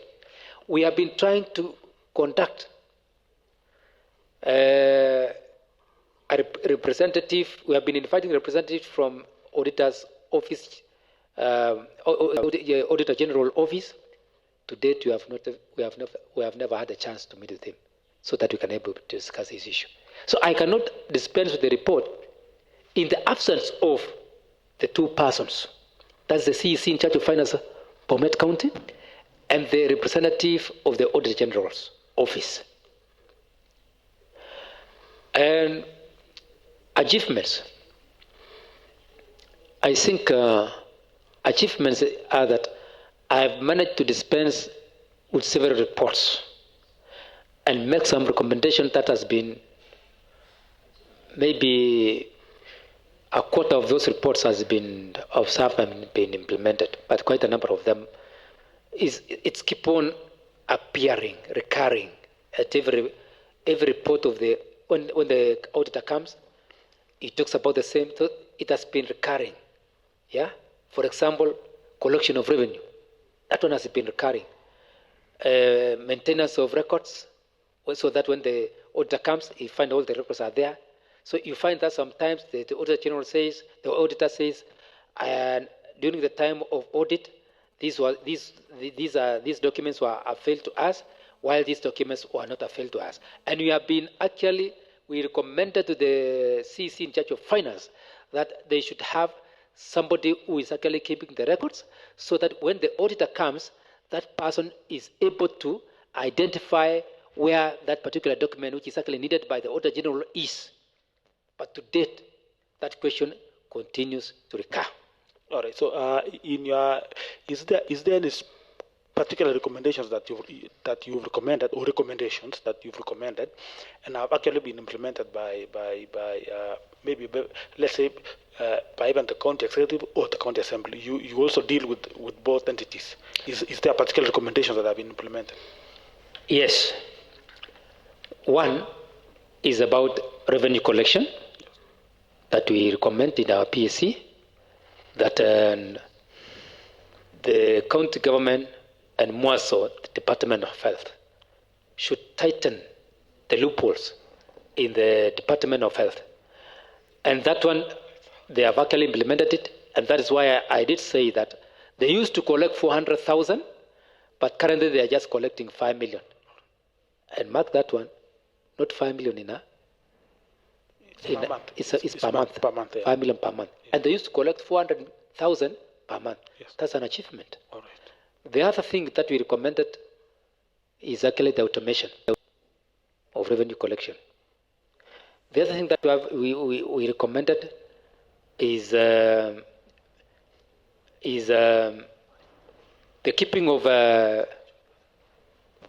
accounts books, that they should arrange in such a way that it will be easy for one to access any book that is required. But they have just implemented partially, and the other part they have not actually implemented. All right. And maybe another challenge when it's come to Public Accounts Committee.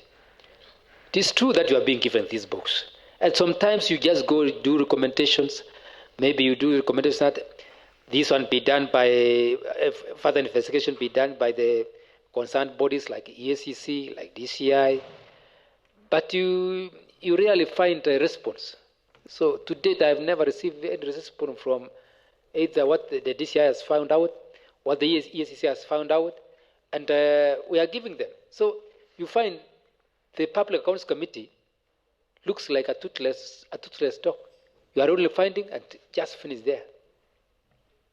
And this encourages corruption. All right. So thank you. I think I go to Honorable Rudisha. Mheshimiwa, we know that and other than being the chairperson for roads and public works, you also serve as a member of various committees in the county assembly. I know personally that you serve in the committee in labor and public service and other committees. So other than the achievements that you stated in that you've achieved as a chairperson of roads and public works, what are some of the achievements that you've achieved as a member of various select and sectoral committees in the assembly? Thank you very much. I think I want to focus on the Committee on Labor and Public Service. What we have also done is that we have corrected the anomalies and we have corrected the injustices, particularly to the ECT teachers. You realize when we came in, all the ECT, they call them ECT assistants. They were all engaged on a contract. And these are the people who have served for several years. In fact, some of them told us when we were in preschool, and they were being paid by the school. I think I can say they were being paid by those babies, because the 20 shillings which is given by the parent to the baby becomes the salary of the teacher. They served in the first administration for 5 years without being recognized. Today, the greatest thing that I would say is that they are also enjoying their right of employment. Their job is now secure. They are permanent and pensionable. 2, several departments have been able to employ staffs on P&P, permanent and pensionable. The staffs were made like tools of an individual by the first administration. I can say they were oppressed. Their rights were not heard. But today, they have been even allowed to have their unions. They can come to the table and negotiate with the governor, with the executive, and with the assembly. We have been able to create an enabling environment for them to air their grievances. And that, in this case, will be able to facilitate the increase in productivity. An employee who is free to work is able to measure up to the expected height and be able to produce a lot. They are able to study. Now, our staffs, most of our staffs are now students in these colleges. Maybe a staff was employed with a certificate. Now they have that room. The kind of environment, the kind of situations that have been created is that they are able to pursue their studies. Some of them, even the staffs within the assembly now, they are doing their first bachelor's degree in Bomet University.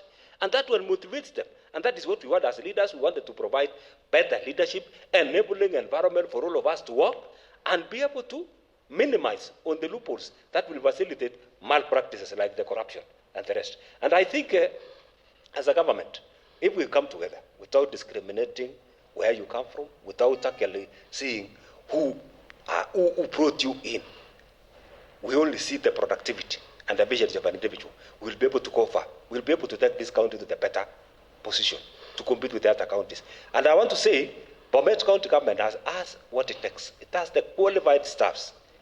The staffs in our assembly are very qualified, very diligent. Staffs in the Department of the Executive are also diligent. The only problem is the leadership of those who are heading those departments. Like, we focused a lot on the Department of Revenue Collection. Because the problem is not about those junior staffs. They normally say the fish start rotting from the head. I agree 100% with my colleague that the problem is not the junior employees or the staffs. They work under directives of their bosses or those who are heading the departments. And I think it's high time all of us should be able to correct such menace so that we can improve on service delivery to our people. I want to make the last comment. I want to commend the Department of Health. When we pick the report that it gives a lot of revenue, it tells us that the uptake of the services from our facilities is also high. And as it becomes high, it indicates the trust from the members of public to utilize our health facilities. They go there for services. And it demystifies some of the propaganda being propagated by some other politicians that our facilities, they do not have this, they do not have that. The uptake of services from our facilities is demonstrated with the revenue being collected. Those are indicators, and the mathematics do not lie. Figures do not lie. They give you the accurate thing. Thank you. Yeah. Maybe the increase in revenue also could sometimes could mean could mean there is something that we are not doing as far as providing primary health care. Because when you see a lot of people going to hospitals, when you see increase in revenue, it means many people are going to hospitals. It means many people are sick. And when you check in hospital, people are sick because of maybe communicable diseases like from water and air. So it could also portray a negative thing in our community. No, it's an indicator of something. It's in something else. Yes, all right. So maybe I want to give to Edwin to continue with the second part of okay. discussion. Okay, thank you. Honorable Serbai, maybe for the sake of some of our audiences, I will ask you two personal questions. Some people have argued that you have been silent in this second assembly. They say you were so vibrant during the first administration. Maybe you will tell us something. I also had some run-ins with different quarters, just within the assembly and outside the assembly during the first assembly and the second assembly. So some have been arguing that sometimes you are a hardliner when it comes to some issues. Of course, you also have several admirers who say you have been protecting the rights of the citizens. Maybe this is an opportunity for you maybe to say something on that. I think you allow me to say this in English and also Kiswahili. Kama kuna wale ambao walikuwa wananisikiliza tangu tuanze mjadala huu, nilisema ya kwamba kuanzia mwaka wa 2013 wakati tulipokuwa na serikali ya kwanza, na vile mlikuwa naniuliza mambo ya barabara nini, mambo ya mradi zote ambazo zilikuwa zinafaa zifanyike wakati ule, ni kwamba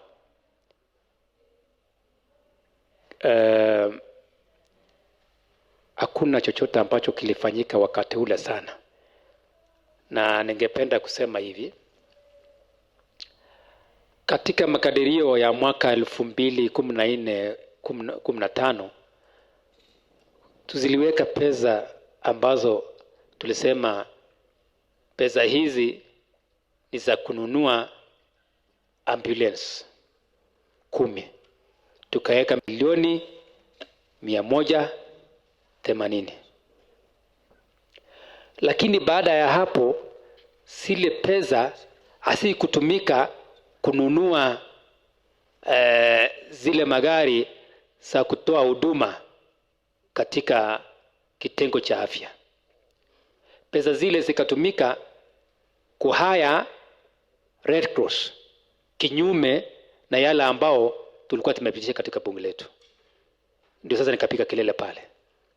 La pili, zile pesa mlikuwa nauniuliza hapa ya za barabara kwamba pesa ziliwekwa hapa na barabara hasikufanyika. Mimi pia nikasema pesa hizi ambazo tumeziweka pale lazima nipige kelele. Nikapiga kelele. Kwa sababu kazi yangu sana ni kuplay oversight. Sikuwa nikisema kwamba sitaki mtu fulani. Langu sana ni kuangalia kwamba yale pesa ambayo nimeweka katika bunge letu, pesa zile zifike kwa watu ambao walinichagua. Ndio nikafanya nipige kelele. La pili ama la tatu, ukiangalia kwenye makadirio ya hizo miaka zote ambazo zilipita miaka 4 na zile pesa ambao tuliweka na yale kazi ambao ilifanyika, utaangalia ya kwamba kweli kulikuwa kuna tosha mimi nipige kelele, kwa sababu hakuna chochote ambacho kulikuwa kinafanyika. Ndio nikapiga kelele. Kuna wakati pia nilikuwa napiga kelele, na kelele hiyo pia nilitoa hizo kelele pia katika serikali hii. Kwanza, kuajiri watu ama kuajiri wafanyakazi. Kulikuwa na wakati wa serikali la kwanza kuajiri watu ambao hawakuwa wanatoka sehemu za Konoi. Mimi mwenyewe nikajitokeza nikapiga kelele mpaka gavana wa kwanza akakuja mahali ambapo naitwa Magogoshek, akaita wale ambao walikuwa nasema ya kwamba amewaajiri, wakapiga laini. Nikaambia mtu mwingine alikuwa na keti karibu na mimi, unaona kelele zile zangu sasa zimeanza kutoa matunda, ndio hawa. Kwa hivyo mimi kukunyamaza kwangu kwa wakati huu sijanyamaza, na ningependa wale ambao wanasikiliza vizuri sijanyamaza. Kuna wakati nilipiga kelele kwa bunge letu katika ile serikali ya kwanza, na nikapelekwa mpaka EACC nikitetea watu wangu. Juzi pia katika serikali hii nilipiga kelele pia kuhusu watu wangu wa Konoi mpaka nikapelekwa EACC. Lakini kwa mambo maendeleo sijafanya kweli. Nikiuliza wala wasikilizaji ambao wanasikiliza pale nje kwamba ungetaka nipige kelele zipi, na mimi naangalia kwamba barabara yangu ambao niliweka katika makadirio ile barabara ile imetengenezwa, shule ya chekechea imechengwa, miradi ya maji inaonekana inaendelea, miradi ya hospitali inaendelea. Ungetaka nipige kelele ya nini? Hakuna kelele ambayo naweza pika kama naona maendeleo inaendelea. Lakini kuna Waswahili pia wasema mwanamke mrembo hakosi kasoro. Hata ngao tunasema serikali ilifanya hivi, pia kuna kasoro zake. Lakini kasoro zile ni ndogo, sio kama zile kasoro zingine zilifakwa wakati ule wa wale. Kwa hivyo wale ambao wanafikiria nimenyamaza, Edwin uwakumbushe ni siku ipi nilienda EACC kujibu mambo ambayo walikuwa napiga kelele hapa kuhusu kuajiriwa kwa watu. Kwani nimenyamaza hapo? Hii ni swali nawauliza hawa. Kwa vile wananiuliza pia nawauliza, wakati niliapia before EACC nilikuwa natetea nani? Mimi sikuwa najitetea watoto wangu, nilikuwa natetea watu wangu. Na nitetea vilivyo. Na ninaamini kwamba msimamo wangu ni ule tu. Kutetea watu wangu, kusimama na watu wangu vile nilitumwa na watu wangu hapa. Na sio tu wala ambao wanafikiria nimenyamaza, ado committee ambao nilikuwa napigania, kwani ilikuwa inanihusu nini? Ado committee ilikuwa inahusu wananchi wa Bomet, haikuwa ni mimi peke yangu. Kwa hivyo nilikuwa natekeleza jukumu langu kama mbunge kutoka Mbomos. Nilikuwa nauliza watu wangu wameajiriwa ni wangapi? Kwani nimenyamaza kweli? Kama wanataka waambie kuna ado committee ambayo ilikuwa ni mimi mwenyekiti na nilitetea vilivyo, nilipiga kelele pale. Dunia mzima ajua kwamba nilifanya kazi hiyo. So well said, Mheshimiwa. I think they have now got you. So I know you are moving towards the end of this assembly. So what plans do you have? I know you have been in leadership for the last almost 20 years. So what are you expecting to see of Serbai outside leadership? Okay, thank you. That's a very good question, and I just want to respond in very briefly that personally, I just want to thank the people of Embamos for electing me for all that period of time. I really want to say thank you, my people, my good people. I just want to say thank you. And I also want to say again, thank you for electing a new person. You are injecting a new blood into this particular stream. And I wish him well. But before I talk about my future plans, I just want to wish whoever is going to take over me that this job is actually very challenging. And you will never do anything that will satisfy everybody. That's the main point that I just want to tell whoever is just going to take over me. My plans now, with the experience that I have, I will remain steadfast, be it that I'm just here or outside, to defend my people, to defend the rights of my people. I'll be there just to watch what the County Assembly of Bomet are doing. If you are just doing anything wrong, you also know the procedure of this house. I will come to this house through petition. I'll petition this assembly on some issues that those who are just going to be elected are going to fail to achieve. I will use petition to come to this county assembly, of which you will also know that petition is very much admissible in this house.